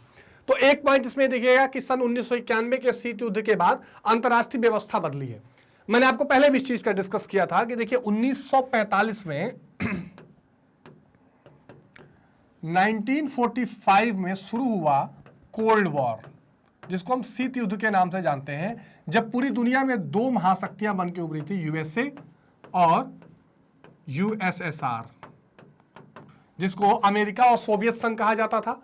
ये जो अमेरिका था ये किस चीज को मानता था, ये पूंजीवाद को मानता था, यानी ये कहता था कि कैपिटलिज्म जो है यही एक तरीका है पूरी दुनिया को चलाने का, और यूएसएसआर जो था वो साम्यवाद या समाजवाद की बात करता था। इसमें लगभग 15 देश शामिल थे रूस के साथ, तुर्कमेनिस्तान, उज्बेकिस्तान, बहुत सारे देश, क्रीमिया, यूक्रेन, सब कुछ। 1991 में क्या हुआ, इसका विघटन होगा यूएसएसआर का। 1991 में विघटन हो गया, यानी सारे देश इससे अलग हो गए और अपनी अपनी अलग राज्य सरकार उन्होंने बना ली, ठीक है, स्वायत्तता हासिल कर ली। और यूएसएसआर का उत्तराधिकारी कौन बचा, रूस। इसीलिए जो संयुक्त राष्ट्र संघ में जो स्थायी सदस्यता प्राप्त थी वो सोवियत संघ या यूएसएसआर को ही थी, लेकिन ये बाद में रूस को चली गई। अब इन दोनों में शीत युद्ध चलता था, यानी दोनों महाशक्तियां थीं, दोनों एक दूसरे से प्रत्यक्ष युद्ध तो नहीं करते थे, लेकिन आपसी टकराव हमेशा बना रहता था। वैचारिक रूप से, आर्थिक विचारधाराओं के रूप से कई बार युद्ध होते होते भी बचता था, जिसको शीत युद्ध कहते थे। लेकिन जब 1991 में ये शीत युद्ध समाप्त हो गया तो अंतर्राष्ट्रीय व्यवस्था बदल गई। बदल इसलिए गई क्योंकि उसके बाद अमेरिका या जो यूएसए था वो इकलौता एक महाशक्ति बनकर रह गया, यानी जो एक फाइट या टसल चल रहा था पावर गेम का, वो अपने आप सरेंडर हो गया यूएसएसआर की तरफ से, और रसिया एक बहुत बड़ा यूएसए एक बहुत बड़ा शक्ति बनकर, महाशक्ति बनकर उभरा। हालांकि अच्छा, कुछ दिन बाद इस तरह से परिवर्तन हुआ कि जो यूएसएसआर और यूएसए एक दूसरे के जानी दुश्मन थे वो करीब भी आए, दोनों में अच्छे संबंध भी बने। मिखाइल गोर्बाचेव जो यूएसएसआर के उस समय हेड थे, रसिया के हेड रहे, जिनके समय यूएसएसआर का विघटन हुआ, उन्होंने कैनेडी के साथ और नेताओं के साथ संबंध करीबी बनाए। तो ये जो अंतर्राष्ट्रीय व्यवस्था थी, जो एक पहले संयुक्त राष्ट्र संघ की जो जिम्मेदारी बनी हुई थी कि कहीं ये 2 महाशक्तियां ना टकराएं, कहीं विश्व युद्ध की स्थिति ना बने, वो पहले वहां से वो स्थिति हट गई। क्योंकि वो 2 महाशक्तियां अगर टकराती तो विश्व युद्ध हो जाता। इसलिए हो जाता कि दुनिया के बहुत सारे देश वो एक यूएसए के तरफ थे और दुनिया के बहुत सारे देश यूएसएसआर के तरफ थे, यानी जो पूंजीवाद और अमेरिका की नीतियों से प्रभावित थे वो अमेरिका के धड़े में थे, और बहुत सारे ऐसे देश थे जो समाजवाद या साम्यवाद की तरफ होकर सोवियत संघ के धड़े में थे। कुछ ऐसे भी देश थे जो दोनों का लाभ लेते थे, किसी धड़े में शामिल नहीं होते थे, जैसे भारत, इंडोनेशिया। इन देशों ने मिलकर एक गुट निरपेक्ष आंदोलन भी चलाया था कि किसी गुट में शामिल नहीं होना है। तो अब उस समय स्थिति ये होती थी कि अगर ये दोनों महाशक्तियां टकराएंगी तो विश्व युद्ध की समस्या बन सकती है। लेकिन जैसे ही इसका विघटन हुआ सोवियत संघ का, तो ये समस्या भी टल गई। तो अब सोवियत संघ का विखंडन हो चुका है। विश्व के सर्वाधिक शक्तिशाली राष्ट्र के रूप में अमेरिका की सत्ता निर्विवाद रूप से स्थापित हो चुकी है, ठीक है। हालांकि अब पावर बैलेंस बन रहा है। सोवियत संघ के उत्तराधिकारी के रूप में अब रूस है, और रूस की जो नीतियां हैं वो अब नए चैलेंजेस बना रही है। जैसे अगर आप इस समय अगर यूएनओ की स्थिति देखें तो इसमें सबसे महत्वपूर्ण जो चल रही है, जिस पर बार बार चर्चा चल रही है, जो पूरी दुनिया में डायलॉग का कारण बना हुआ है, वो क्या है? वो है रूस यूक्रेन विवाद या युद्ध, ठीक। तो रूस यूक्रेन का जो युद्ध या विवाद है, ये सोवियत संघ के लिए माफ करिए संयुक्त राष्ट्र संघ के लिए एक बड़ी चुनौती बनी हुई है, जिस पर बार बार चर्चा चल रही है, जिस पर बार बार प्रयास किया जा रहा है कि रोका जाए। लेकिन समस्या ये है कि रूस भी सुरक्षा परिषद का स्थायी सदस्य है, तो कोई भी अगर प्रस्ताव आता है तो वीटो करके उसको गिरा देगा। तो ये बदला हुआ स्वरूप आपको संयुक्त राष्ट्र संघ का दिखाई दे रहा है। फिर एक और इंपॉर्टेंट बात कि चीन की जो क्षमता है इसमें बहुत वृद्धि होती चली जा रही है। चीन उतना शक्तिशाली उस समय नहीं था जब संयुक्त राष्ट्र संघ की स्थापना हुई, वो भी नया नया आजाद हुआ था। और मैंने आपको पहले बताया कि पहले वो ताइवान को हिस्से में गया था, बाद में ताइवान से हटकर वो चीन के पास आ गया था। और चीन की जो स्थिति है वो दिन पर दिन बढ़ती जा रही है, उसका जो हस्तक्षेप है जियोपॉलिटिकल इश्यूज में वो बढ़ता जा रहा है। जैसे आपने एक बहुत बड़ा इंपॉर्टेंट विवाद सुना होगा, दक्षिण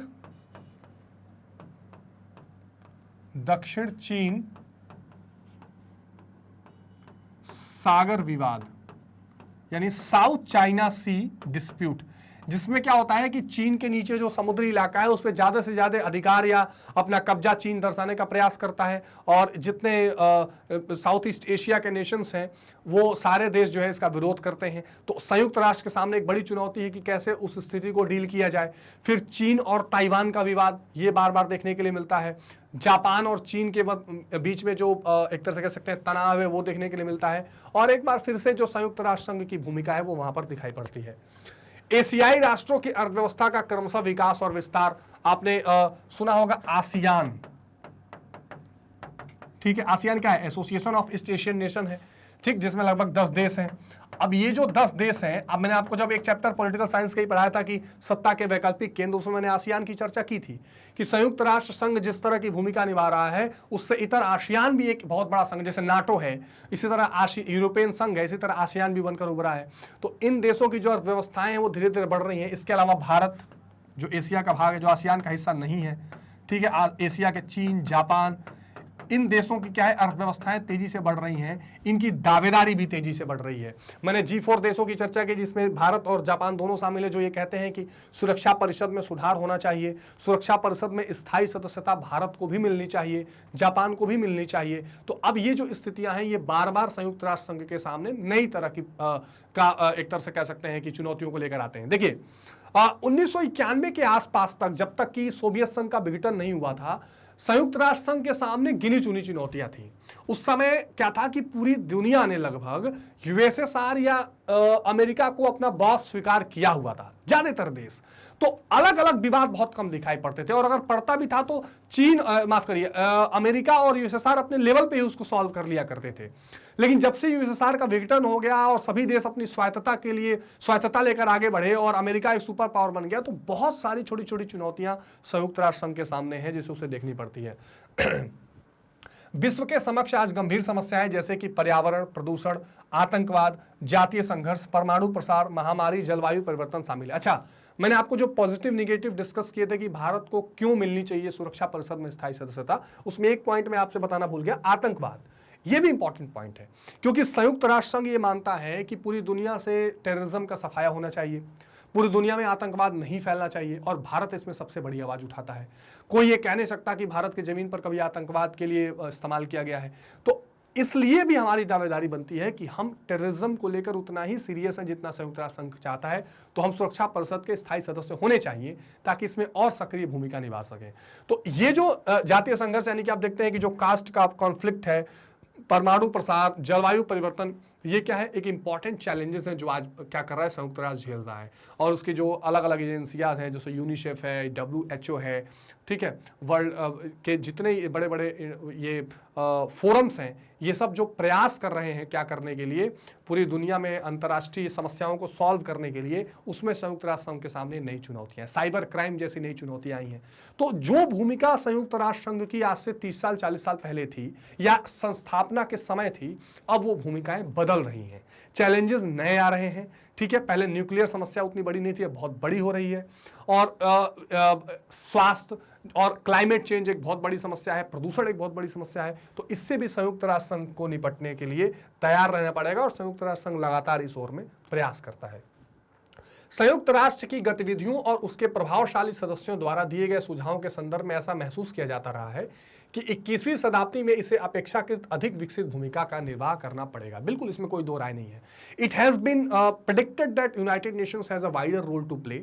it has to play a most proactive role in the coming time period to deal with the current situations.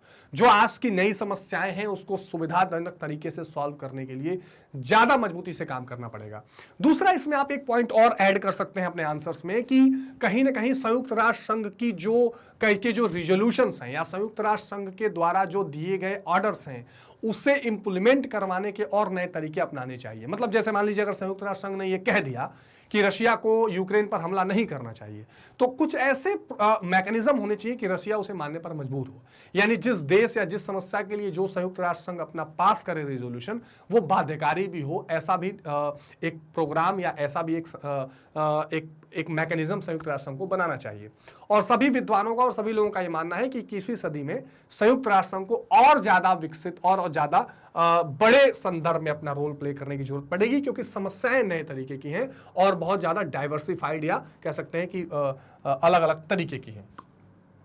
अब देखिए, इस पूरे पुनर्संरचना में, इस पूरे बदलते संदर्भ में आप भारत की भूमिका पर भी विचार करना जरूरी है, क्योंकि भारत इसमें कहां खड़ा है। अब देखिए, जब भी आप भारत की, अच्छा एक चीज आप ध्यान रखिए, यूएनओ की जो नीति है वो कहीं ना कहीं भारत की विदेश नीति से संबंधित है, क्योंकि जब आप संयुक्त राष्ट्र संघ में जाते हैं तो आप दुनिया के सभी देशों के साथ मिलते हैं।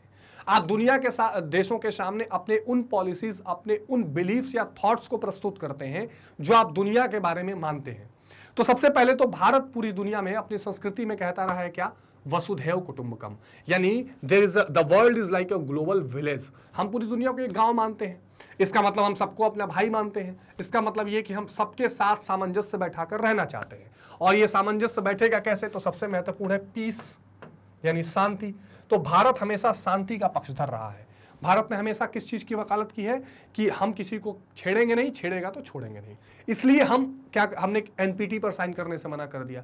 हमने परमाणु हथियार इसलिए बनाए, हमने इंदिरा गांधी के जमाने में एक बार उसको परीक्षण किया, फिर अटल बिहारी वाजपेयी और एपीजे अब्दुल कलाम ने मिलकर उसका परीक्षण किया। और हमने बार बार ये कहा कि भाई हम किसी के लिए इस्तेमाल नहीं करेंगे, लेकिन अगर हमें कोई धमकाएगा, चीन धमकाएगा, पाकिस्तान धमकाएगा, तो हमारे पास अपनी सुरक्षा के लिए अपना हथियार होना चाहिए। तो भारत की भूमिका संयुक्त राष्ट्र संघ में हमेशा कोऑपरेटिज्म की या सामंजस्य बैठाने की या सहयोग प्रदान करने की रही है। चाहे वो सहयोग शांति स्थापना करने के लिए हो या सामाजिक और आर्थिक समस्याओं से, जैसे पोलियो जैसी समस्या से डील करने की रही हो, भारत हमेशा प्रोएक्टिव रोल प्ले करता रहा है, नंबर 1। नंबर 2 ये है कि भारत हमेशा संयुक्त राष्ट्र संघ के खास करके सुरक्षा परिषद के सुधार का वकालत करता है। उसका यह मानना है कि जो देश उसमें दादा बनकर बैठे हुए हैं, उनका अब समय आ गया है कि उसमें चेंजेस किए जाएं और नए लोग भी शामिल किए जाएं। जैसे जे बंदोपाध्याय ने लिखा है कि संयुक्त राष्ट्र भारत को वह मंच प्रदान करता है जिसके माध्यम से कुछ सीमा तक बड़ी शक्तियों को दरकिनार कर सकता है और अंतर्राष्ट्रीय घटनाक्रम में महत्वपूर्ण भूमिका निर्वाह कर सकता है। ठीक बात, भारत कई बार क्या कर, हालांकि अब ये परिस्थिति थोड़ी बदली भी है। अब स्थिति अगर आप 30 साल 40 साल पहले तक देखें या जिस स्थिति में हम आजाद हुए थे, तो हमें थोड़ा महाशक्तियों के दबाव में भी रहना पड़ता था। हालांकि दाद देनी चाहिए उस समय के लीडरशिप को, जिसने गुट निरपेक्ष आंदोलन, नेहरू जी जैसे लोगों ने उस समय छेड़ा, जब पूरी दुनिया किसी न किसी तरफ घुस रही थी। हमने एक स्वतंत्र नीति बनाई, लेकिन फिर भी थोड़ा सा हमें इन दोनों महाशक्तियों से हटकर अपनी बात कहने का एक मंच जो मिलता था और आज तक मिलता है, वो संयुक्त राष्ट्र संघ मिलता है कि हम बिना किसी दबाव में अपनी भूमिका निभा सकें और कुछ कह सकें। यह कहना शायद अतिशयोक्ति नहीं होगी कि संयुक्त राष्ट्र संघ की स्थापना से लेकर अब तक दोनों महाशक्तियों को छोड़कर भारत संयुक्त राष्ट्र के क्रियाकलाप से सर्वाधिक प्रभावित हुआ है। इसका कारण यह बताया जा सकता है कि स्वतंत्र भारत की विदेश नीति के लक्ष्य और संयुक्त राष्ट्र के आदर्शों में पर्याप्त समानता रही है। बिल्कुल ठीक बात रही है। तो जो महाशक्तियां रही हैं पूरी दुनिया में, संयुक्त सोवियत संघ और अमेरिका, हालांकि अब वो सोवियत संघ हट के रूस हो गया है, उससे दरकिनार होकर सबसे ज्यादा भारत ने क्या किया है, संयुक्त राष्ट्र संघ से प्रभावित रहा है। प्रभावित इसलिए रहा है क्योंकि भारत जो नीति दुनिया को बताना चाहता है, कहीं ना कहीं संयुक्त राष्ट्र संघ की ही वही नीति है। जैसे पूरी दुनिया में भारत बताना चाहता है क्या, कोई देश किसी को गुलाम न बनाए, उपनिवेशवाद खत्म हो। देखिए, जब 1945 में संयुक्त राष्ट्र संघ की स्थापना हुई तो उस समय कहा गया कि ब्रिटेन वगैरह देशों का और कई सारे यूरोपीय देशों ने कई जगह गुलाम बना के रखा था, कब्जा करके रखा था कई देशों को। तो ये स्ट्रांगली कहा गया कि आप इन देशों को आजाद करिए, उपनिवेशवाद यानी जो कॉलोनिज्म है इसको खत्म करिए। और भारत हमेशा से इस बात को कहता रहा है, तो भारत को मंच मिलता है इस बात को कहने के लिए। ठीक, तो जो संयुक्त राष्ट्र संघ का आदर्श है, यानी जो उसके आइडियल्स हैं, जो भारत के आइडियल्स हैं, मिलते जुलते हैं। कैसे? जैसे उपनिवेशवाद का अंत होना चाहिए, गैर स्वशासित क्षेत्रों को स्वशासन का अधिकार मिलना चाहिए। ऐसे क्षेत्र जिनको कोई शासन का अधिकार नहीं है, उनको स्वशासन मिले, वो अपना वहां पर खुद का शासन करें, ऐसा अधिकार मिले। ठीक है, रंग भेद को समाप्त किया जाए, रेशियल डिस्क्रिमिनेशन जो है, काले गोरों का जो भेद है उसको समाप्त किया जाए।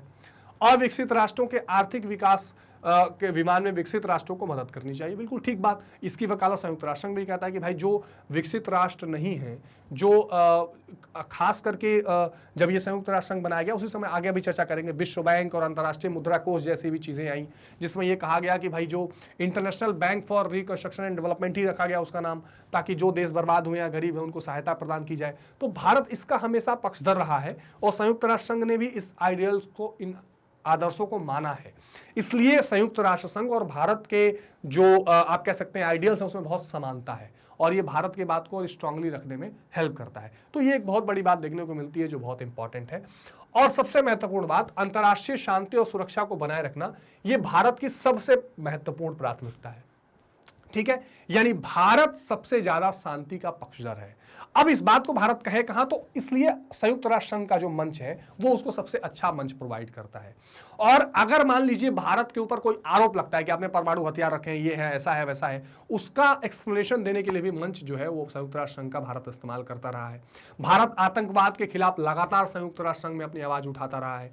भारत लगातार किसी भी तरीके का अन्याय, रंगभेद, भेदभाव के खिलाफ भी आवाज उठाता रहा है। तो भारत जो अपनी संस्कृति है, जो मल्टीकल्चरलिज्म भारत में है, उसको भी लगातार अपनी भाषा, अपने वेशभूषा, अपनी बातचीत, खान पान के हिसाब से भी संयुक्त राष्ट्र संघ में प्रतिनिधित्व करता रहा है। भारत के कई शासनाध्यक्षों ने वहां पर हिंदी में भाषण दिया है, अपने कल्चर को बताया है, अपने देश के आइडियल्स को बताया है।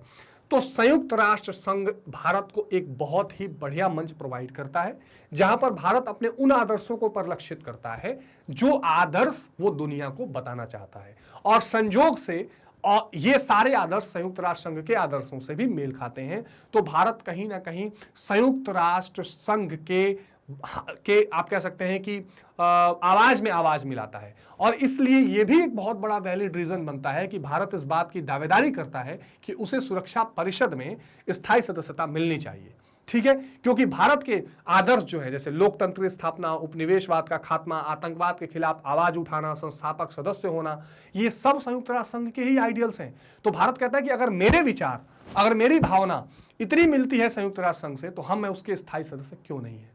तो ये भारत का स्टेक है, ये भारत की का पोजीशन है संयुक्त राष्ट्र संघ में, या भारत की स्थान है। इसके अलावा भारत सदैव संयुक्त राष्ट्र संघ के हर कार्यक्रमों में मदद करता है, WHO की एजेंसीज की हेल्प करता है, इंटरनेशनल लेबर ऑर्गेनाइजेशंस के मानकों को मानता है, आर्थिक सामाजिक स्थितियां बेहतर करने के लिए संयुक्त राष्ट्र संघ जो भी कहती है उस पर वो आगे बढ़ चढ़ कर हिस्सा लेता है, गरीबी हटाने के लिए, उन्मूलन करने के लिए लगातार प्रयास करता है। तो ये सारी स्थितियां हैं जो भारत को संयुक्त राष्ट्र संघ में एक बहुत महत्वपूर्ण भूमिका प्रदान करती हैं और संयुक्त राष्ट्र संघ के हिसाब से भारत आगे लगातार बढ़ने का प्रयास करता रहता है, जो आपको बिल्कुल ध्यान में रखना है। और आंसर फ्रेम करते समय भी इन पॉइंट्स को, इन लॉजिक्स को बहुत अच्छे तरीके से समझना है। तो हमने क्या क्या पॉइंट्स अब तक देख लिए। एक तो हमने देख लिया कि संयुक्त राष्ट्र संघ की स्थापना कैसे हुई, पूरा बैकग्राउंड देख लिया, उसकी संरचना क्या है, यानी उसका पूरा स्ट्रक्चर क्या है, 6 अंग कौन से हैं वो देख लिए, क्या कुछ परिवर्तन हुए, अच्छा क्यों भारत को स्थायी सदस्यता मिलनी चाहिए, क्या रुकावटें हैं वो देख लिया, क्या स्थिति संयुक्त राष्ट्र संघ की बदल रही है, नए प्रॉब्लम्स क्या क्या आ रहे हैं वो भी देख लिए, और भारत की क्या स्थिति है संयुक्त राष्ट्र संघ के साथ वो भी हमने देख लिया। आई होप कि संयुक्त राष्ट्र संघ से संबंधित ये सारे महत्वपूर्ण चीजें आपको समझ में आ गई होंगी। और अब आगे इसमें हम देखेंगे कि कौन कौन से और महत्वपूर्ण अंतर्राष्ट्रीय संगठन है जो आपके लिए जानने बेहद जरूरी हैं और जो संयुक्त राष्ट्र संघ के साथ मिलते जुलते हैं, और किस तरह से भारत लगातार उनके संस्थापना के समय से जुड़ा हुआ है और उनका इस्तेमाल कर रहा है, और भारत उससे लगातार जुड़कर अपने आर्थिक सामाजिक हितों को साधने का प्रयास कर रहा है। तो संयुक्त राष्ट्र संघ की कुल भूमिका इतनी थी। अब और जो अंतर्राष्ट्रीय संगठन इंपॉर्टेंट आपके एनसीईआरटीज में भी मेंशन है, इसके अलावा एक आध जो और इंपॉर्टेंट आपको बिल्कुल जानने ही चाहिए, उन अंतर्राष्ट्रीय संगठनों को भी चर्चा थोड़ी कर लेते हैं और समझ लेते हैं कि कैसे वो इंपॉर्टेंट है। अब देखिए, अन्य अंतर्राष्ट्रीय संगठनों की जब हम चर्चा करेंगे तो इसमें आर्थिक संगठनों का बहुत नाम आएगा, विशेषकर जो इकोनॉमिक आधार पर या आर्थिक आधार पर जो संगठन पूरी दुनिया में चल रहे हैं उनकी चर्चा करनी बेहद जरूरी है। हालांकि इनकी संख्या बहुत ज्यादा है, जैसे आपने यूरोपियन यूनियन सुना होगा, आपने आसियान सुना होगा, WTO है, लेकिन इसमें से कुछ चुनिंदा संगठनों की चर्चा हम करेंगे, जैसे वर्ल्ड बैंक और IMF है, इसकी क्या भूमिका है और किस तरीके से ये पूरी दुनिया में एक इंपॉर्टेंट रोल प्ले कर रहा है और ग्लोबलाइज वर्ल्ड को लेके चलने का प्रयास कर रहा है। तो हम एक दो ऐसे संगठनों को देखते हैं जो केवल क्षेत्रीय ना होकर पूरी दुनिया को समाहित किए हुए हैं, और लगभग उसमें उतने ही देश शामिल है जितने संयुक्त राष्ट्र संघ में हैं, जैसे कि वर्ल्ड बैंक है, जैसे कि IMF है जिसमें लगभग 189-190 देश हैं। तो ये संगठन अपने आप में बहुत महत्वपूर्ण हो जाते हैं। दूसरा आपको यह समझना है कि आज पूरी दुनिया का जो अंतरराष्ट्रीय संबंध है, जो इंटरनेशनल रिलेशंस हैं या जो भी जियोपॉलिटिकल सिचुएशंस बन रही हैं, उसमें सबसे महत्वपूर्ण रोल प्ले कर रही है अर्थव्यवस्था, इकोनॉमी। उस इकोनॉमी में इंपॉर्टेंट रोल आपको पता है कि ट्रेड का है, इंपोर्ट एक्सपोर्ट का है। तो किस तरीके से ये जो पूरा विचार है, ये जो पूरा मैकेनिज्म है, ये दुनिया के पॉलिटिक्स को प्रभावित कर रहा है। इसलिए ऐसे संगठनों की चर्चा करनी बेहद जरूरी है जो इकोनॉमिक आधार पर जुड़े हुए हैं एक दूसरे के साथ, ठीक है। तो ऐसे कुछ संगठनों को अगर हम देखें, अंतरराष्ट्रीय आर्थिक संगठनों को देखें, तो इस राष्ट्रों के मध्य आर्थिक सहयोग को प्रभावी मानते हैं। यानी ये जो ऐसे संगठन हैं जिनका ये मानना है कि जो इंटरनेशनल कम्युनिटी में इकोनॉमिक कॉपरेशन है, आर्थिक सहयोग है, ये सबसे जरूरी है।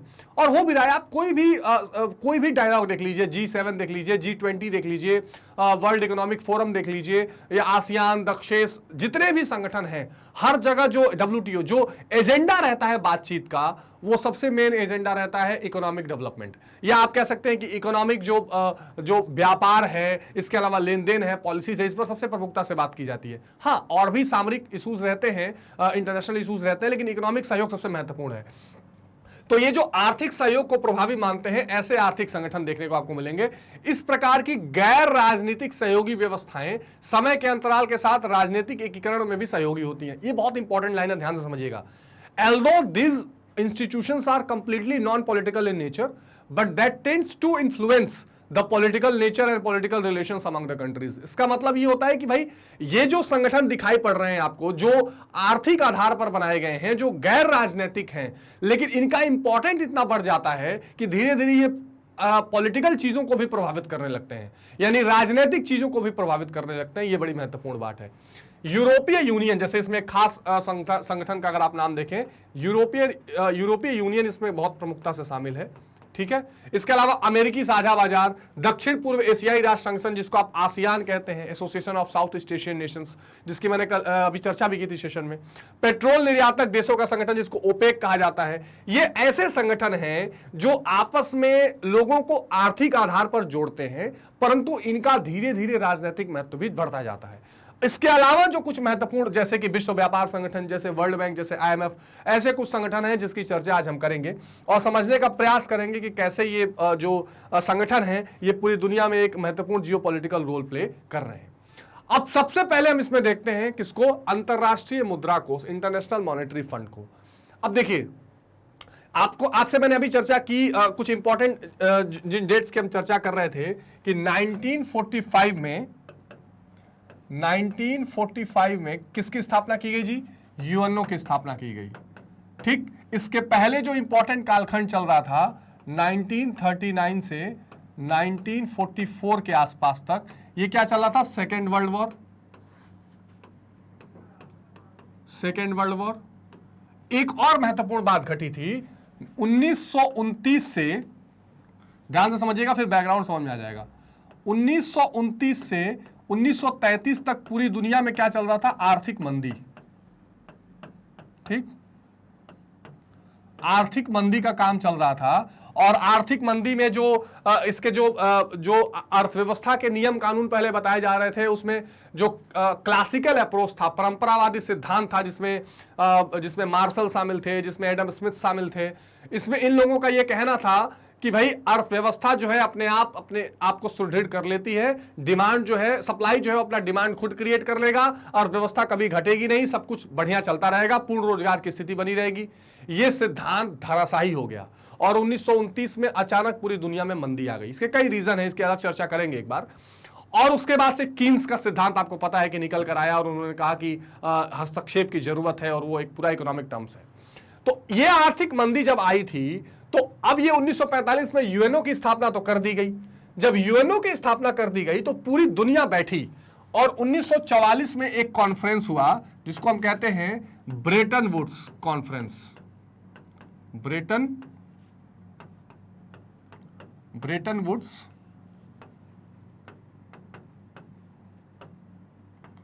कॉन्फ्रेंस।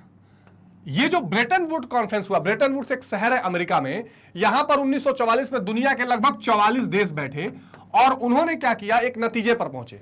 उन्होंने दो चीजों की चर्चा की। उन्होंने कहा कि देखो भाई, दुनिया में शांति स्थापित करने के लिए तो ठीक है यूएनओ चल रहा है, यूएनओ बन गया 1945 में, इन देशों की ये चिंता थी कि वर्ल्ड बैंक ये जो पूरी दुनिया में सेकेंड वर्ल्ड वॉर हुआ है, इससे पूरी दुनिया में तबाही मची है, पूरी दुनिया की अर्थव्यवस्था चौपट हो चुकी है।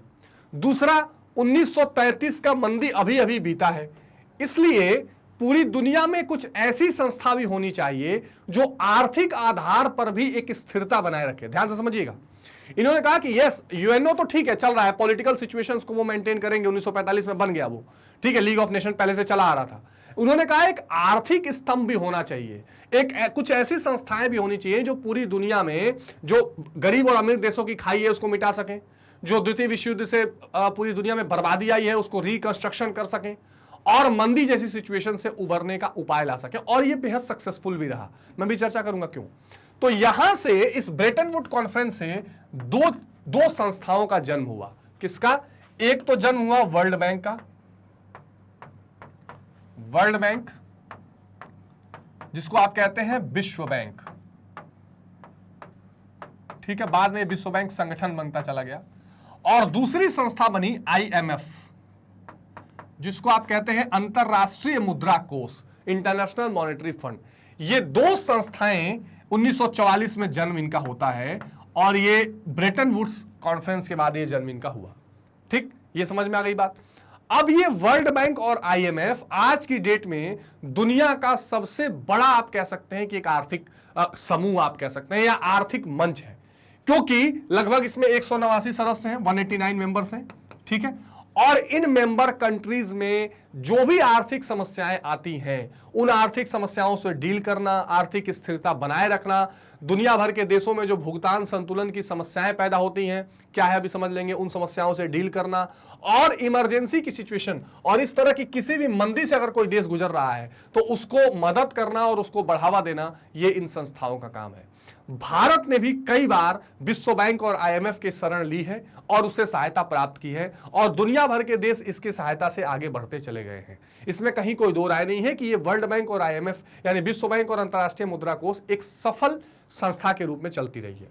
अब इस दोनों पर हम चर्चा करेंगे। थोड़ा सा अगर मैं आपको शॉर्ट में कुछ चीजों को बताऊं, फिर मैं आता हूं अपने पॉइंट्स पर। जैसे मान लीजिए एक तरफ हमने रख लिया वर्ल्ड बैंक और यहां रख लिया हमने आईएमएफ यानी अंतर्राष्ट्रीय मुद्रा कोष। अब देखिए ये जो विश्व बैंक और अंतर्राष्ट्रीय मुद्रा कोष है, ये दोनों 1944 में आती हैं ब्रेटन वुड कॉन्फ्रेंस से और दोनों में लगभग 189 मेंबर्स है। लेकिन इसमें थोड़ा सा डिफरेंस है। एक तो अगर आप वर्ल्ड बैंक के थोड़ा सा स्ट्रक्चर को समझें तो वर्ल्ड बैंक को एक और नाम से जाना जाता है और वो नाम है, मुख्य रूप से इसको जाना जाता है IBRD। ध्यान से समझिएगा, नाम जरूरी है, अंग्रेजी में ही आपको जानने हैं। International bank for reconstruction and development, ठीक है। तो पुनर्विकास के लिए जो बैंक है दुनिया भर में, ये international bank for reconstruction and development है। क्यों रिकंस्ट्रक्शन एंड डेवलपमेंट? आर का मतलब क्या है? रिकंस्ट्रक्शन क्यों? क्योंकि द्वितीय विश्व युद्ध के पास पूरी दुनिया में तबाही हो चुकी थी तो उसको रिकंस्ट्रक्ट करना था, इसलिए ये IBRD ले आई गई। अच्छा, ये IBRD तो आ गई 1944 में, ठीक। लेकिन इसके बाद इसमें कई सारी चीजें और आई, जैसे कि इंटरनेशनल फाइनेंशियल IFC इसमें आई, ठीक है, इसमें मीगा आया और कई संस्थाएं इसमें जुड़ती गई। इसीलिए इसको विश्व बैंक समूह भी कहा जाता है। विश्व बैंक समूह, वो इसमें 5 संस्थाएं हो जाती हैं। लेकिन केवल विश्व बैंक में 2 चीजें हैं, IDA और IBRD यानी इंटरनेशनल डेवलपमेंट एजेंसी, ठीक है, अंतरराष्ट्रीय विकास परिषद जो एजेंसी है, और IBRD, ये 2 चीजें, ये 1960 के आसपास आई, ठीक है। ये 2 चीजें मिलकर विश्व बैंक रहती हैं और इसमें जब मीगा जुड़ जाता है, IFC जुड़ जाती है, तो ये सारी चीजें क्या हो जाती हैं, ये तब वर्ल्ड बैंक समूह बन जाता है। खैर उसमें हमें नहीं जाना है, हमें अंतरराष्ट्रीय संगठन में थोड़ा सा समझ लेना है। मैं आपको कुछ चीजें जरूर बता देता हूं जो आपके लिए महत्वपूर्ण है। तो विश्व बैंक जो है 1944 और इसमें IBRD मुख्य रूप से माना जाता है। अब ये IBRD और IDA का काम क्या होता है, इसमें लगभग जैसे IBRD क्या है, तो वो गैर ऋण सुविधाएं भी प्रदान करती है गरीब देशों को। खास करके आप एक चीज को यहां नोट कर लीजिए, इसमें होता क्या है, ये जो विश्व बैंक है ना, ये एक समाजवादी विचारधारा पे चलता है। अभी मैं समझाता हूं आपको, चीजें क्लियर हो जाएंगी। ये एक समाजवादी विचारधारा पर चलता है। ये IMF जो है ना, ये पूंजीवादी विचारधारा पे चलता है। अब आप कहेंगे सर इसका क्या मतलब है? अब बहुत ज्यादा समाजवाद और पूंजीवाद में नहीं जाना है, थोड़ा सा हम इसका क्रक्स समझ लेते हैं। देखिए, इसका यह मानना है कि भाई देखो, देश गरीब हैं, उनको उठने में समय लगेगा, उनको बहुत सारी आर्थिक मदद की जरूरत है, और हम उसको बहुत ज्यादा अगर कर्जा इंटरेस्ट लगा के देंगे तो बेचारे कैसे भर पाएंगे, खड़े नहीं हो पाएंगे। तो ये क्या देता है, न्यूनतम या मुक्त ऋण देता है लंबी अवधि के लिए, लंबी अवधि के लिए। ठीक, ध्यान से समझिए, ये क्या करता है, बहुत कम या लगभग फ्री इंटरेस्ट रेट पे लंबी 30 साल 40 साल 50 साल तक के लिए लोन दे देता है गरीब देशों को। कहता है ठीक है, चलो तुम सूडान हो, ये लो 50 लाख करोड़ ले जाओ, चलो ठीक है, ये ले लो 100 करोड़ ले जाओ, अपना काम चलाओ, ठीक है 50 साल में दे देना, ठीक है इंटरेस्ट भी मत देना, ठीक है, वहां अपनी गरीबी मिटाओ, बीमारी हो रही है उसको रोको, है ना, सड़कें नालियां बना लो, प्रोजेक्ट कोई बता देगी कि इस प्रोजेक्ट के लिए काम कर लो, चलो तुम्हारे यहाँ नहरें नहीं है, चलो नहरों के लिए हम पैसा दे देते हैं, बना लो।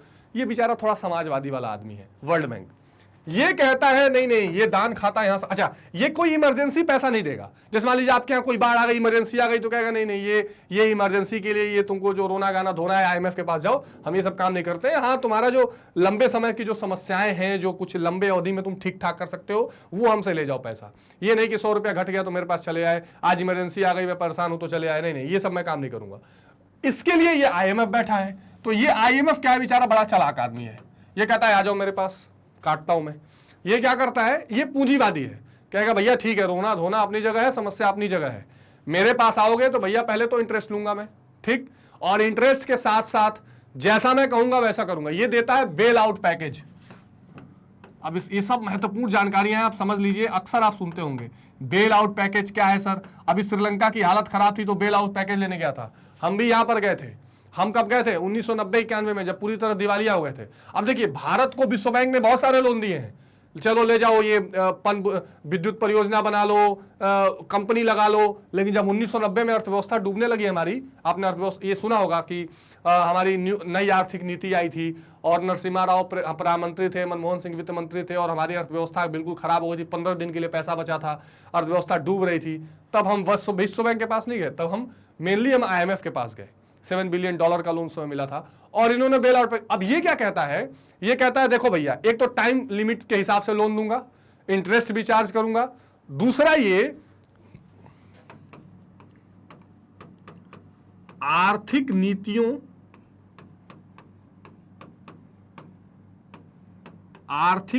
को प्रभावित करूंगा, को प्रभावित करती है। ये कहती है कि देखो, हम आपको लोन देंगे, लेकिन आप पैसा कैसे खर्च करेंगे ये हम बताएंगे। ये नहीं कि तुम्हारे पास, तुम यहां आए, तुमको परेशान हो, तुमको लोन दे दिया, जाके तुम लोन लेके घी पी रहे हो। हमारे यहाँ एक पद्धति आपने सुना होगा ना, हमारे यहाँ हमारे दर्शन में एक चार्वाक फिलोसफर हुए, तो उन्होंने कहा कि यावत जीवेत सुखम जीवेत ऋणम कृत्वा घृतम पीवेत। जब तक जियो मौज से जियो, कर्जा लो घी पियो। IMF कहता है ये नहीं चलेगा, मैं अगर पैसा दूंगा तो फिर मैं जैसे कहूंगा वैसे करो, क्योंकि तुम नालायक हो, तुमने अपने हिसाब से चला के देख लिया, अर्थव्यवस्था डुबा दी, अब तुम फिर पैसा ले जाओगे, फिर रोगे आके। तो हम कहते हैं ठीक है ठीक है ठीक है, जैसा आप कहो वैसा कर लेंगे। तो जो देश यहां पर आते हैं वो अपनी सोवर्जिनिटी खो देते हैं, अपना अधिकार उनका खत्म हो जाता है कि कैसे क्या करना है। तो इसीलिए जैसे भारत के संदर्भ में हमने 1991 में क्या किया, LPG, न्यू इकोनॉमिक पॉलिसी को कहते हैं LPG, लिबरलाइजेशन, प्राइवेटाइजेशन और ग्लोबलाइजेशन किया। यानी उदारीकरण और हमने वैश्वीकरण और व्यक्तिकरण, यानी कि उसमें क्या किया, निजीकरण कर दिया हमने। हम पहले क्या करते थे, किसी प्राइवेट इंडस्ट्री को लगने नहीं देते थे, विदेशी इन्वेस्टमेंट नहीं आने देता था, पूरी दुनिया से मेलजोल कम बढ़ाते थे, क्योंकि हम दूध का जले छाछ फूक फूक के पी रहे थे, क्योंकि अंग्रेजों ने यही किया था, तो हम गुलाम बन गए थे। IMF ने कहा वो जमाना गया, अब अपनी अर्थव्यवस्था खोलिए, जैसे हम कहें वैसे अर्थव्यवस्था आपका अपनी नीति बनाइए, देखिए आप ठीक हो जाएंगे। और उसका प्रभाव अच्छा हुआ भी, एक आध बैड इफेक्ट छोड़ दें तो इकोनॉमी हमारी फिर खड़ी हो गई।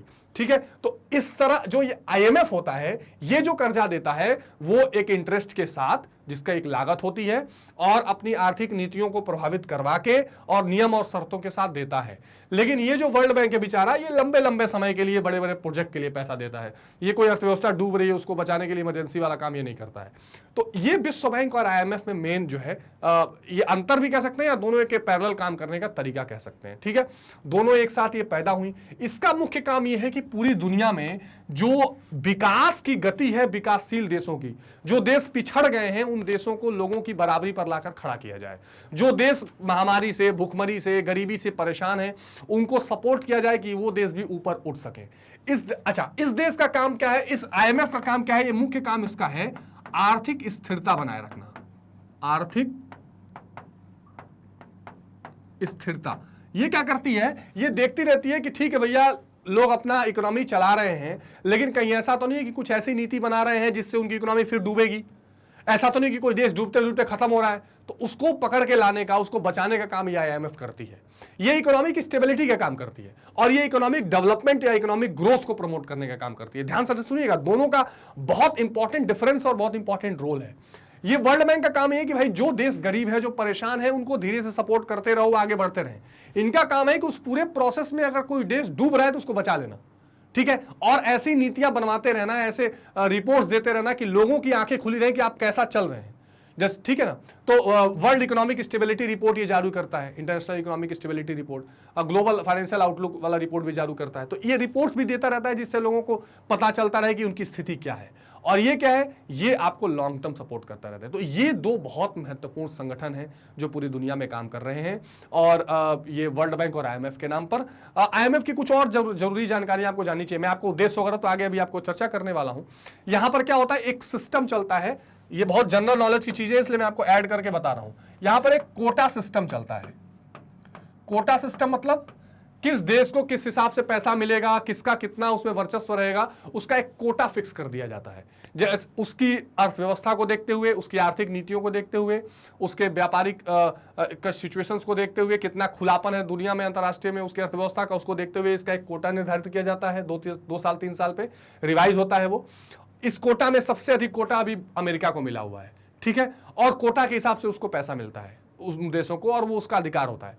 इसके अलावा इसमें एक और सिस्टम है SDR का, इसको कहते हैं स्पेशल ड्रॉइंग राइट्स। क्या है ये? आसान भाषा में समझिए कि ये IMF की करेंसी है ना। जैसे IMF जिन करेंसीज का यूज करता है या जिन करेंसीज को वो लीगल मानता है, वो उसको SDR कहते हैं। इसमें 4-5 करेंसीज हैं, जैसे US डॉलर है, जापानीज येन है, चाइनीज येन है, इसके अलावा पाउंड है, स्टर्लिंग। तो ये कुछ ऐसे करेंसीज हैं जिनको मिलाकर एक बास्केट बनाया जाता है। ठीक है, जिन करेंसीज के आधार पर लेन देन किया जाता है IMF के द्वारा। तो ये 2 चीजें आप जरूर ध्यान रखेंगे। SDR किससे संबंधित है? IMF से। अब इसकी बहुत डिटेल चर्चा हम इसके अलग सेशन में कर सकते हैं, यहां जरूरत नहीं है उसकी, लेकिन आप इन संस्थाओं के बारे में जरूर ध्यान रखिए। ठीक है, इतना समझ में आ रहा है? तो ये आपका IMF का कंसेप्ट हो गया, ये आपका वर्ल्ड बैंक का कंसेप्ट हो गया। अब थोड़ा सा समझ लेते हैं इसके बारे में भी, अब आपको चीजें इजिली कनेक्ट करने में आसानी हो जाएगी। देखिए, तो अंतर्राष्ट्रीय मुद्रा कोष एक स्वतंत्र आर्थिक संगठन के रूप में अंतर्राष्ट्रीय मुद्रा कोष की स्थापना 27 दिसंबर 1945 को हुई। इसकी स्थापना अंतर्राष्ट्रीय द्रव्यता के निराकरण और अंतर्राष्ट्रीय मौद्रिक स्थिरता, आ गई बात, मॉनेटरी स्टेबिलिटी, और क्या चीज? लिक्विडिटी, यानी पूरी दुनिया में पैसे का चलन चलता रहे, लिक्विडिटी बनी रहे। ऐसा ना हो कि पैसे की बहुत कमी हो जाए या कहीं कोई देश है जिसके पास कुछ मिल ही नहीं रहा है। और दूसरा मौद्रिक स्थिरता, यानी इकोनॉमिक स्टेबिलिटी बनी रहे। ऐसा ना हो जाए कि कोई देश एकदम डूबता चला जाए, वहां पैसे की कोई वैल्यू ही ना रहे और कोई इकोनॉमिक पॉलिसी काम ही ना कर रहा हो ये पूरी दुनिया में। इसको मेंटेन करते रहना इसका काम है। इसका लक्ष्य अंतरराष्ट्रीय, देखिए इसकी स्थापना इसीलिए की गई। इसके स्थापना में ये नहीं कहा गया है कि आप जो विकासशील देश हैं, जो गरीब हैं, जो अविकसित देश हैं, उनको बढ़ा के अमीर बनाइए। नहीं, क्या करिए? मौद्रिक स्थिरता को बनाए रखिए। ठीक है, इसका लक्ष्य अंतर्राष्ट्रीय मौद्रिक सहयोग को बढ़ावा देना, व्यापार के विस्तार का मार्ग प्रशस्त करना और सदस्य राष्ट्रों की आर्थिक स्थिति में सुधार लाना है। ठीक है जी, तो ये इस चीज का देखते रहती है। अच्छा, जब ये आया तब तक अभी WTO नहीं आया था, तो व्यापार को आसान बनाने का काम भी इसी को सौंपा गया। बाद में फिर GATT आ गया, general agreement on trade and tariffs, फिर बाद में WTO 1995 में आ गया। तो इसके बाद वो व्यापार वाला काम थोड़ा पीछे हट गया, लेकिन फिर भी व्यापार के लिए भी जो मदद की जरूरत होती है वो ये करती है। उद्देश्यों की बात करें, अंतर्राष्ट्रीय मौद्रिक समस्याओं पर विचार करना और सहयोग के माध्यम से अंतर्राष्ट्रीय मौद्रिक सहयोग को बढ़ावा देना। बिल्कुल ठीक बात। जो मॉनेटरी कोऑपरेशन है पूरी दुनिया में, उस पर वो बार बार ध्यान देती है, विचार करती है, बातचीत करती है और उसको बढ़ावा देने के लिए जो कुछ भी किया जा सकता है वो करती है। इसके सम्मेलन भी होते रहते हैं। अंतर्राष्ट्रीय व्यापार के विस्तार तथा संतुलित समृद्धि के माध्यम से रोजगार और आय के अवसरों में वृद्धि करना, तो बिल्कुल ठीक बात है। तो ये अंतर्राष्ट्रीय व्यापार को बढ़ावा देगी और ग्रोथ जो है वो बैलेंस बना रहेगा। तो जब बैलेंस्ड ग्रोथ होगा तो रोजगार और आय दोनों बढ़ेगी। विनिमय एक्सचेंज को स्थिरता को बढ़ावा देना, ये क्या है, बहुत इंपॉर्टेंट है। विनिमय का मतलब क्या है, जो एक करेंसी से दूसरी करेंसी का एक्सचेंज होता है, इसमें एक स्टेबिलिटी बनी रहे। ऐसा ना हो कि आज यूएस डॉलर 60 का है तो कल 600 का हो जाए, ऐसा नहीं है। इसको भी बैलेंस करने में काफी भूमिका निभाती है। सदस्यों के मध्य भुगतान की बहुपक्षीय व्यवस्था की स्थापना करना। अब बहुपक्षीय व्यवस्था मतलब क्या है कि ऐसा ना हो कि कोई जो सदस्य हैं वो एक दूसरे में भुगतान करने के लिए एक ही करेंसी पे रिलीज हो जाए। पहले तो इसका खुद का एसडीआर है जिसमें 5-6 करेंसीज हैं, इसके अलावा गोल्ड और तरह की अपने करेंसीज का भी कुछ हिस्सा, तो कई सुविधाएं प्रदान करती है कि अगर एक सदस्य देश दूसरे को भुगतान करना चाह रहा है तो उसको ऑप्शन कई सारे प्रोवाइड कराती है। कोष के संसाधनों को सदस्य राष्ट्रों को उपलब्ध कराना। अब जो इसके पास एसडीआर होता है जिसमें ये अपना कोष इकट्ठा करके रखती है, इसको सदस्य राष्ट्रों को देना, उनको मदद करना, लोन देना, ये इसका काम होता है ताकि वे अपने भुगतान संतुलन की विसंगति को दूर कर सकें। भुगतान संतुलन का मतलब क्या होता है, आपने सुना होगा, इकोनॉमिक्स के स्टूडेंट जानते होंगे, balance of payment. Balance of payment क्या है, जैसे मान लीजिए भारत है, तो भारत पूरी दुनिया के साथ लेन देन करता है, ठीक है। तो अब होता क्या है कि मान लीजिए ये एक अकाउंट होता है, इधर रहता है क्रेडिट, इधर होता है डेबिट। तो पूरी दुनिया से जो पैसा भारत को मिलने वाला है, चाहे एक्सपोर्ट करने से, चाहे कर्जा मिलने से, चाहे गिफ्ट मिलने से, वो सब इस क्रेडिट में आएगा, इधर लिखा जाएगा। और भारत को जो पैसा बाहर देना है, चाहे वो इंपोर्ट के बदले देना हो, चाहे कोई लोन चुकाना हो, चाहे कहीं इंटरेस्ट देना हो, वो सब डेबिट में आएगा। यही भुगतान संतुलन होता है। अब मान लीजिए कि कोई सदस्य देश है, वो हर देश के साथ ये भुगतान संतुलन वाला बना रहता है। अब मान लीजिए कोई सदस्य देश है, उसका क्रेडिट है 100 करोड़ और डेबिट है 500 करोड़, यानी इसको 400 करोड़ रुपया और देना है दुनिया को, मिल रहा है केवल 100 करोड़ और देना 500 करोड़ है, तो ये भुगतान संतुलन की विसंगति कही जाएगी। इसको ठीक करने के लिए आईएमएफ उनको पैसा देती है। हमारे साथ भी 1990-91 में यही हुआ था कि ठीक है, आपके ऊपर कर्जा बहुत बढ़ गया है, तो चलिए हम आपको पैसा प्रोवाइड कर दे रहे हैं, आप दुनिया को दे दीजिए, आगे से अब जैसा कहें वैसी इकोनॉमी को चलाइए। आ गई बात समझ में? इस चीज को ठीक करने के लिए जी अंतर्राष्ट्रीय मुद्रा कोष जो है, यानी कि इंटरनेशनल मॉनेटरी फंड काम करती है। फंक्शंस की अगर बात करें तो कोष द्वारा सदस्य राष्ट्रों को वैदेशिक मुद्रा ऋण के रूप में दी जाती है, यानी जो फॉरेन जिसको कह सकते हैं कि लोन है, वो प्रदान कराया जाता है इसके द्वारा। कोष द्वारा सदस्य राष्ट्रों को ऋण उपलब्ध कराया जाता है। कोष द्वारा यह सुनिश्चित किया जाता है कि राष्ट्र प्रारंभिक मूल्य की तुलना में अपने विनिमय दर में 100% से अधिक का परिवर्तन न लाए। बिल्कुल ठीक बात है। इसको देखो क्या हुआ था कि जब 1929 में वो आया था, मंदी आई थी, तो पूरी दुनिया में एक डिवैल्यूएशन शुरू हुआ। डिवैल्यूएशन किसको कहते हैं? डिवैल्यूएशन कहते हैं कि जब कोई देश की सरकार अपने करेंसी की मुद्रा को कम, वैल्यू को कम कर दे। जैसे मान लीजिए कि आज के डेट में $1, मान लीजिए $1 के बदले 65 रुपया है, ठीक। अब भारत ये बोले कि यार हमारे यहां से तो कोई चीज खरीदी नहीं रहा है, तो हम $1 की वैल्यू 65 नहीं 100 रुपए कर देते हैं कि आइए मेरे यहाँ $1 लेके अब 65 रुपए नहीं, आपको 100 रुपए मिलेंगे। मतलब आप $1 में अब 100 रुपए की चीज खरीद सकते हैं। तो जब मंदी आई तो सब लोगों ने अपने वैल्यू करेंसी को डिवैल्यूएट करना शुरू कर दिया, ठीक है ना, अवमूल्यन इसको हिंदी में कहते हैं। तो जब इस अपनी करेंसी को नीचे करना शुरू कर दिया तो करेंसी की वैल्यू खूब नीचे चलती चली गई और सबकी अर्थव्यवस्था खराब होती गई। भाई आप $1 में 65 रुपए की जगह पे 100 रुपए की चीजें देंगे तो अर्थव्यवस्था तो खराब होगी। तो आईएमएफ का जो स्थापना की गई, इस बात पर इसका बल दिया गया कि ऐसा करने से आईएमएफ रोके। इसीलिए आईएमएफ ये देख रही है कि 100% से अधिक, यानी कोई ऐसा ना करे कि अपनी करेंसी की वैल्यू दुगने से ज्यादा कम कर दे। तो डिवैल्यूएशन को रोकना ये भी उसका काम है। कोष द्वारा क्षतिपूरक वित्तीय सुविधा भी उपलब्ध कराई जाती है, यानी अगर कहीं कोई क्षतिपूरक कोई ऐसी इमरजेंसी कंटिजेंसी आ गई तो उसको ठीक करने के लिए भी पैसा दिया जाता है, ठीक। अब ये तो बात हो गई थी आईएमएफ की।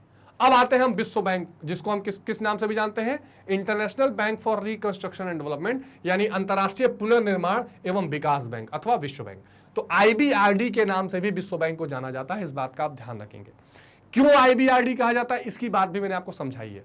क्योंकि विश्व बैंक क्योंकि वर्ल्ड वॉर के बाद एक बहुत बड़ा डिस्ट्रक्शन हुआ था पूरी दुनिया में, उस डिस्ट्रक्शन को ठीक करने के लिए, उसको रिकंस्ट्रक्ट करने के लिए जिस बैंक की स्थापना की गई उसे हम आईबीआरडी कहते हैं। तो अंतरराष्ट्रीय पुनर्निर्माण एवं विकास बैंक, जिसे बोलचाल की भाषा में विश्व बैंक के नाम से जाना जाता है, इसकी स्थापना ब्रेटन वुड्स इस सम्मेलन में पारित प्रस्ताव के तहत की गई। मैंने आपको बताया था कि ब्रेटन वुड्स एक शहर है अमेरिका में और वहीं सम्मेलन में पास किया गया। औपचारिक रूप से यह सन 1945 में स्थापित हुआ। तो ये जो ब्रेटन वुड का सम्मेलन था वो तो 44 में हो गया, लेकिन फॉर्मली वो 1945 में ही स्थापित हुआ।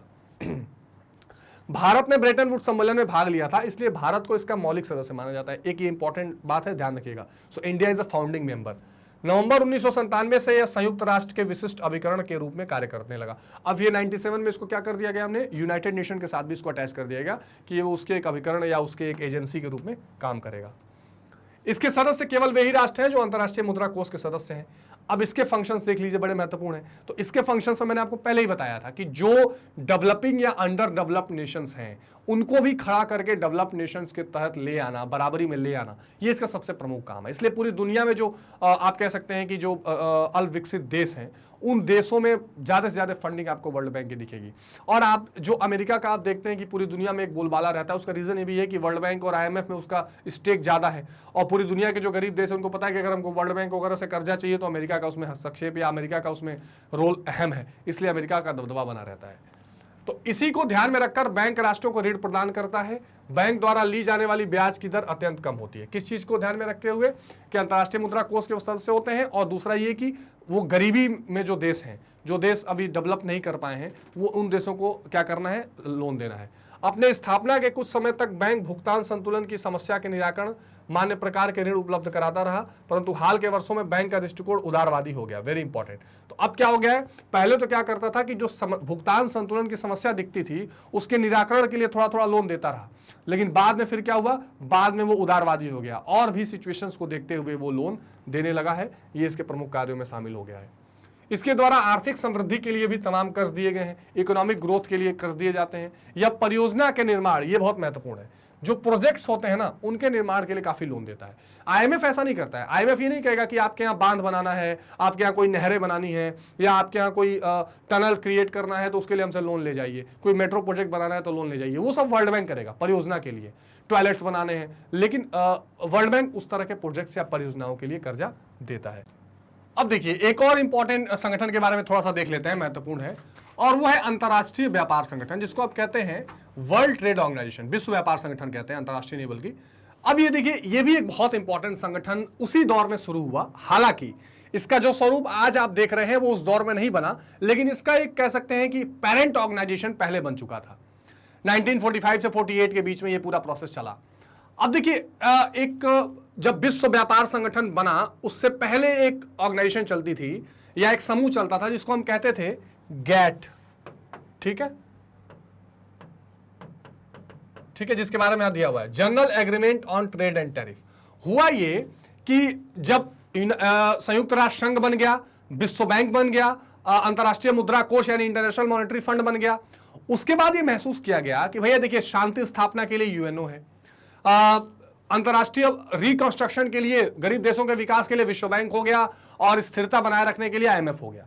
लेकिन व्यापार की स्थिति को मद्देनजर रखते हुए या व्यापार के नियम शर्तों को लागू करने के लिए एक और संस्थान की जरूरत है। तो उस समय बनाया गया general agreement on trade and tariff. ठीक है, लेकिन धीरे धीरे ये general agreement on trade and tariff ये बहुत फॉर्मल ऑर्गेनाइजेशन का रूप नहीं ले सका, इसलिए जरूरत महसूस की गई। बाद में एक उरुग्वे दौर की वार्ता शुरू हुई और इस वार्ताओं के बाद में ये जरूरत महसूस की गई कि एक फुल फ्लेजेड संस्था होनी चाहिए जो पूरी दुनिया में 2-3 प्रमुखता से काम करे। पहला काम तो ये कि पूरी दुनिया में व्यापार के नियम और शर्तें बनाए। दूसरा ये कि जो विकसित देश हैं और जो विकासशील देश हैं ये दोनों एक बराबर के नहीं हैं, इसलिए दोनों में व्यापार के लिए कुछ छूट और कुछ विशेषाधिकार होने चाहिए। गरीब देशों को और विकसित देशों की कुछ जिम्मेदारियां होनी चाहिए। वो कौन तय करेगा, ये नियम कानून बनाए। अगर पूरी दुनिया में व्यापार हो रहा है तो विवाद भी होगा, इसलिए जो ग्रीवेंस रेडरेसल मैकेनिज्म है, जिसको आप कहते हैं कि अगर कोई विवाद हो तो उसको सुलझाने के लिए कोई एक मैकेनिज्म होना चाहिए, वो तैयार करने के लिए भी एक संस्था होनी चाहिए। इन सभी चीजों को जो समाहित करके समन्वित कर सके, ऐसी एक संस्था की जरूरत पड़ी, जिसका नाम दिया गया विश्व व्यापार संगठन, जिसकी स्थापना 1995 में हुई, जो पूरी दुनिया में ट्रेड यानी कि व्यापार को प्रसारित करना, फ्री एंड फेयर ट्रेड को आगे ले जाना, अगर किसी तरीके की ट्रेड में कोई विवाद उत्पन्न होता है उसको सुलझाना, इन सभी जिम्मेदारियों के साथ इस संस्थान की स्थापना की गई। एट प्रेजेंट इसमें लगभग 164 सदस्य हैं और पूरी दुनिया में ये व्यापार को बढ़ाने के लिए या व्यापार के नियम शर्तों को आगे बढ़ाने के लिए सबसे बड़ी संस्था के रूप में कार्य कर रही है। कुछ इसकी चुनौतियां भी हैं, थोड़ा बहुत मैं उसकी जानकारी भी आपको दूंगा। तो विश्व व्यापार संगठन की स्थापना 1 जनवरी 1995 को विश्व व्यापार के नियमन की दृष्टि से की गई। ठीक है, इसका जो हेडक्वार्टर है वो कहां है? Geneva, Switzerland. Geneva, Switzerland. ठीक है, इसको ध्यान रखेंगे आप। तो जेनेवा में इसका हेडक्वार्टर है, 1995 में किया गया। इसके पूरी कार्य GATT, general agreement on trade and tariff के द्वारा किया जाता था, लेकिन मैंने जैसे आपको बताया कि बहुत ज्यादा औपचारिक या बहुत एक संस्था के रूप में नहीं था, इसलिए इसमें कुछ समस्याएं थी। गैट की उरुग्वे दौर की वार्ता के दौरान उसके सभी 128 सदस्य विश्व व्यापार संगठन के सदस्य बन गए और बाद में 164 अभी करंट में इसके मेंबर्स हैं। ठीक है, ये नंबर आप एक बार और चेक कर लेंगे। 164 सदस्य हैं, इसमें कोई शंका नहीं है। और इन सदस्यों में जो भी सदस्य इसका बनता है वो उन सभी नियम और शर्तों को मानने के लिए बाध्य होता है जो WTO व्यापार के लिए दुनिया में बनाती है। ठीक है, ये एक महत्वपूर्ण बात है। अब देखिए, विश्व व्यापार संगठन की प्रस्तावना में कुछ उसके उद्देश्यों की चर्चा की गई, उन उद्देश्यों को देख लेते हैं। एक, जीवन स्तर को समुन्नत करना, पूर्ण रोजगार और प्रभावपूर्ण मांग में ठोस वृद्धि करना। देखिए ये हालांकि ये जो पूर्ण रोजगार और प्रभावपूर्ण मांग है ये इकोनॉमिक्स के टर्म्स हैं। पूर्ण रोजगार कहते हैं फुल एम्प्लॉयमेंट। इसका मतलब ये कि जितने भी संसाधन पूरी दुनिया में हैं उन संसाधनों का इस्तेमाल किया जा रहा है, खास करके जो उत्पादन के साधन माने जाते हैं, land, labour, capital and entrepreneurship. ठीक है, तो ये जो भूमि, श्रम, पूंजी और निवेशक हैं वो सभी काम पर लगे हुए हैं, सबको रोजगार मिला हुआ है और प्रभावपूर्ण मांग ये बना हुआ है। प्रभावपूर्ण मांग होगा तभी पूर्ण रोजगार होगा। प्रभावपूर्ण मांग मतलब एग्रीगेट डिमांड एग्रीगेट सप्लाई के बराबर बनी हुई है। कहने का मतलब यह है कि पूरी दुनिया में मांग और पूर्ति को बराबर बनाए रखना और उसके थ्रू पूरी दुनिया में पूर्ण रोजगार बनाए रखना, ये इसका लक्ष्य है। और ये तभी होगा जब क्या होगा? विश्व व्यापार होगा।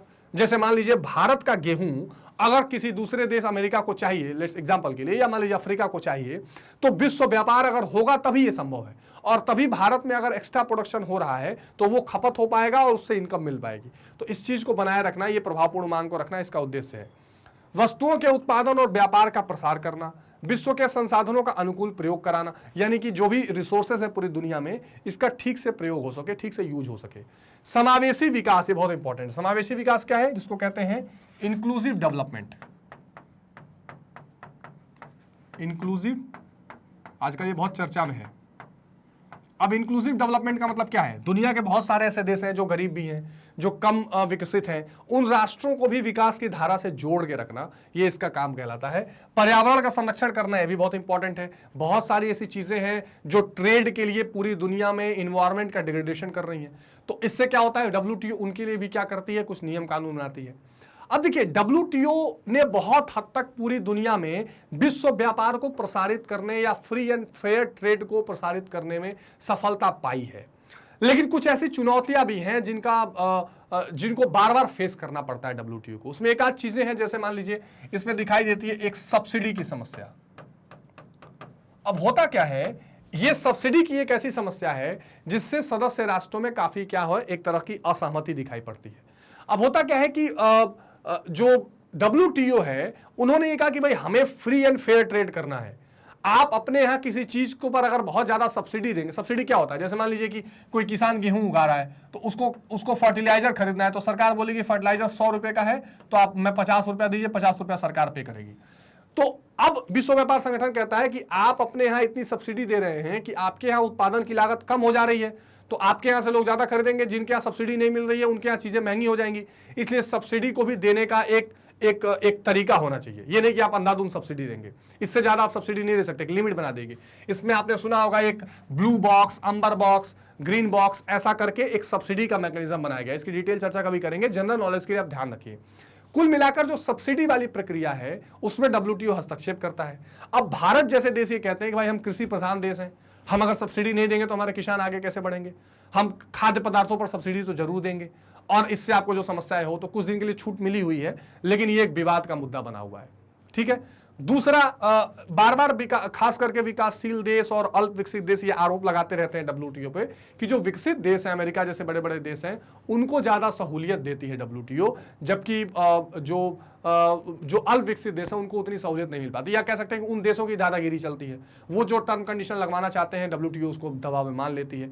तो ये कुछ ये कुछ चुनौतियां हैं डब्ल्यूटीओ की जो लगातार पूरी दुनिया में बनी हुई हैं, लेकिन उसके बावजूद भी डब्ल्यूटीओ एक ऐसी संस्था है जो पूरी दुनिया में फ्री एंड फेयर ट्रेड यानी कि बिल्कुल पारदर्शी तरीके से अंतर्राष्ट्रीय व्यापार को बढ़ाने का प्रयास करती है, अंतर्राष्ट्रीय व्यापार के नियम और कानूनों की प्रक्रिया बनाती है, अंतर्राष्ट्रीय व्यापार को आसान, सरल और सुगम बनाने का प्रयास करती है, मुक्त व्यापार यानी जिसको बोलते हैं फ्री ट्रेड, इसको भी बढ़ावा देने का प्रयास करती है कि एक देश दूसरे पर बहुत ज्यादा प्रतिबंध ना लगाए। ठीक है, इसके अलावा इसमें मोस्ट फेवर्ड नेशन का दर्जा दिलवाती है कि किसी देश को मोस्ट फेवर्ड नेशन का भी दर्जा दिया जा सकता है। तो ये कुछ ऐसे काम हैं। और हाँ, खास करके क्या, विवाद निस्तारण, ये भी इसका एक बहुत इंपॉर्टेंट रोल है। विवाद निस्तारण, दो देश या अधिक देशों के बीच अगर व्यापार को लेकर कोई विवाद होता है तो उसको निस्तारण करने का काम भी डब्ल्यूटीओ करती है। तो ये एक बहुत महत्वपूर्ण संस्था के रूप में पूरी दुनिया में काम कर रही है, जिसका अंतर्राष्ट्रीय व्यापार, अंतर्राष्ट्रीय संबंध, वैश्वीकरण, ग्लोबलाइजेशन से बहुत महत्वपूर्ण रिश्ता है या संबंध है। तो ये पूरा सेशन मैंने आपको कुछ महत्वपूर्ण अंतर्राष्ट्रीय संगठन के थ्रू समझाया, जिसमें हमने यूएनओ की डिटेल चर्चा की, जिसमें हमने अंतर्राष्ट्रीय मुद्रा कोष और विश्व बैंक की चर्चा की और विश्व व्यापार संगठन की चर्चा की। आई होप कि इन सभी संगठनों के बारे में आपको ये जानकारी ठीक से समझ में आई होगी। अगर इसमें कहीं कोई समस्या या कंफ्यूजन है तो आप कमेंट बॉक्स में जरूर बताइए, और अगर आपको ठीक से समझ में आ गया तो भी आप कमेंट सेक्शन में जरूर बताइए, और सब तक इस वीडियो को जरूर पहुंचाने का प्रयास करिए। एक और आपको महत्वपूर्ण जानकारी देनी है कि मैग्नेट ब्रेन्स की अपनी वेबसाइट है magnetbrains.com। ठीक है, इस वेबसाइट पर आकर अगर लेट सपोज आप CBSE class 7 to 12 Hindi select करते हैं और आप मान लीजिए क्लास 12 यहां पर सेलेक्ट करते हैं, तो क्लास 12 सेलेक्ट करते ही आपको मेरे साथ इतिहास, राजनीति विज्ञान, भूगोल और अर्थशास्त्र जैसे महत्वपूर्ण विषयों को पढ़ने का मौका मिलेगा। ऐसे ही आप कोई भी सब्जेक्ट या कोर्स सेलेक्ट करेंगे तो आपको सारे टीचर्स की वीडियोस वहां पर मिल जाएगी। यहां पर आपको क्या क्या मिल जाता है, पूरे सीबीएसई का कंप्लीट सिलेबस का ओवरव्यू, एनसीईआरटी पर कवरेज करके सारे वीडियोस का वन शॉट रिवीजन, सारे चैप्टर्स का, छोटे छोटे हर चैप्टर के topic wise videos, most important questions मिल जाएंगे आपको यहाँ, प्रीवियस ईयर क्वेश्चंस, एनसीईआरटी के सारे सॉल्यूशंस और सभी वो महत्वपूर्ण वीडियोस जो आपके एग्जामिनेशंस के लिए बेहद जरूरी है। ठीक है, एक जगह आपको क्रमबद्ध तरीके से चैप्टर वाइज ये चीजें मिल जाएंगी। ठीक है, ये आप बिल्कुल ध्यान रखेंगे। और जैसे क्लास 12 आपने पॉलिटिकल साइंस शुरू किया तो आप मेरे साथ यहाँ से पूरे कोर्स को शुरू कर सकते हैं और एक एक करके सभी वीडियोस को आप लाइन बाय लाइन देख सकते हैं। वेबसाइट पर आने का सबसे फायदा ये होता है कि आपको भटकना नहीं पड़ता। और हाँ, फिर बताते हैं, ये सारी की सारी जो वीडियोस हैं, पढ़ाई है, वो बिल्कुल निःशुल्क है। कोई टर्म कंडीशन या हिडन चार्जेस नहीं है कि बाद में 1 या 2 चैप्टर पढ़ने के बाद आपको यहाँ कोई पेमेंट करनी पड़ेगी। तो ये बिल्कुल निःशुल्क शिक्षा आपको सभी स्टेट बोर्ड्स के लिए दी जा रही है, और चाहे आप सीबीएसई बोर्ड से पढ़ाई कर रहे हो या किसी स्टेट बोर्ड से, सारी की सारी शिक्षा आपके लिए निःशुल्क है। बस करना क्या है, लाइक, शेयर और सब्सक्राइब करते रहिए ताकि हम ज्यादा से ज्यादा वीडियोस आप तक लेकर आते रहें और आपकी पढ़ाई को और ज्यादा आसान, सुलभ, सुगम बनाते रहें। तो मिलते हैं स्टूडेंट्स अगली वीडियो में एक अलग कंसेप्ट के साथ। तब तक अपना बहुत ध्यान रखिए। Take care, bye bye.